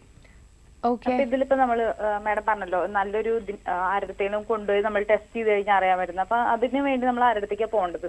ഓൾറെഡി ചെയ്തതാണ്, പക്ഷെ ഒന്നും കൂടി ഒന്ന് കുറച്ചും കൂടി പാരന്റ്സിന് പഠിപ്പിക്കാൻ എളുപ്പത്തിന് ആരുടെ അടുത്തേക്കാണ് നമ്മൾ പോകേണ്ടത്? സൈക്കോളജിസ്റ്റിന്റെ അടുത്താണോ അതോ? എല്ലാ സൈക്കോളജിസ്റ്റുകളും ലേണിംഗ് ഡിസബിലിറ്റിയിൽ സ്പെഷ്യലൈസ്ഡ് ആയിക്കൊള്ളണം എന്ന് നിർബന്ധമില്ല. സോ ലേണിംഗ് ഡിസബിലിറ്റിയിൽ സ്പെഷ്യലൈസ്ഡ് ആയിട്ടുള്ള ലേണിംഗ് ഡിസബിലിറ്റി അസസ്മെൻറ്റ്സും ഇൻ്റർവെൻഷനും കൃത്യമായി സ്പെഷ്യലൈസ് ചെയ്തിരിക്കുന്ന വ്യക്തികളുടെ അടുത്തേക്കാണ് നമ്മൾ പോകേണ്ടുന്നത്. അല്ലാതെ എല്ലാ സൈക്കോളജിസ്റ്റുകളും ലേണിംഗ് ഡിസബിലിറ്റി ഇൻ്റർവെൻഷന് സ്പെഷ്യലൈസ്ഡ് ആയിട്ടുള്ളവരല്ല. അപ്പോൾ അത് നിങ്ങൾ വിളിച്ച് സംസാരിക്കുന്ന സ്ഥലത്ത് ഇത് കൃത്യമായി ഇവരിതിനകത്ത് ക്വാളിഫൈഡ് ആണോ, അവരതിനകത്ത് എക്സ്പെർട്ടൈസ്ഡ് ആണോ എന്നുള്ളത് അന്വേഷിക്കേണ്ടതുണ്ട്. Okay, thank you so much. Thank you. അപ്പോൾ ഒരു പോയിന്റ് കൂടെ അതിനകത്ത് ഞാനൊന്ന് ആഡ് ചെയ്തോട്ടെ. ഇതൊരു സൈക്കോളജിസ്റ്റ് മാത്രമല്ല പലപ്പോഴും ലേണിംഗ് ഡിസബിലിറ്റിക്കകത്ത് ഇൻ്റർവെൻഷൻ ഇതിൽ വരുന്നത്. അതിനകത്ത് ഓക്യുപേഷണൽ തെറപ്പിസ്റ്റിന് ചിലപ്പോൾ റോളുണ്ടാവും, ഒരു സ്പീച്ച് ലാംഗ്വേജ് പത്തോളജിസ്റ്റിന് റോളുണ്ടാവും, സ്പെഷ്യൽ എഡ്യൂക്കേറ്ററിന് ഒരു വലിയ റോളുണ്ട്. പ്രത്യേകിച്ച് ഈ അമ്മ പറഞ്ഞ പോലെയുള്ള കാര്യങ്ങൾ കറക്റ്റ് ചെയ്യുന്നതിന് ഇൻ്റർവെൻഷൻ കൊടുക്കുന്നത് സൈക്കോളജിസ്റ്റ് തന്നെ ആവണം നിർബന്ധമില്ല. അതൊരു സ്പെഷ്യൽ എഡ്യൂക്കേറ്ററും ഈ ലേണിംഗ് ഡിസബിലിറ്റി ഇൻ്റർവെൻഷനിൽ സ്പെഷ്യലൈസ് ചെയ്തിരിക്കുന്ന സ്പെഷ്യൽ എഡ്യൂക്കേറ്റർക്കും ആ ഏരിയയിൽ, അല്ലെങ്കിൽ അവർ അതിനകത്ത് കൂടുതൽ നന്നായി വർക്ക് ചെയ്യാനായിട്ട് പറ്റും. അതായത് കൃത്യമായി അക്കാഡമിക് സൈഡിൽ നിന്നുള്ള വർക്ക് അവർക്ക് കൂടുതൽ നന്നായിട്ട് ചെയ്യാനായിട്ട് പറ്റും. അപ്പോൾ ഇതിനകത്ത് ആ വ്യക്തി ഇതെങ്ങനെ ടൈലർ മെയ്ഡായിട്ട് കൊടുക്കുന്നു എന്നുള്ളതാണ്. എൻ്റെ ഡിഫിക്കൽട്ടിക്ക് അനുസരിച്ച് എനിക്ക് കിട്ടുന്ന ഇൻ്റർവെൻഷൻ എങ്ങനെ ടൈലർ മേക്ക് ചെയ്തെടുക്കുന്നു എന്നുള്ളതാണ് അതിൽ ഏറ്റവും ഇമ്പോർട്ടൻ്റ് ആയിട്ടുള്ള കാര്യം.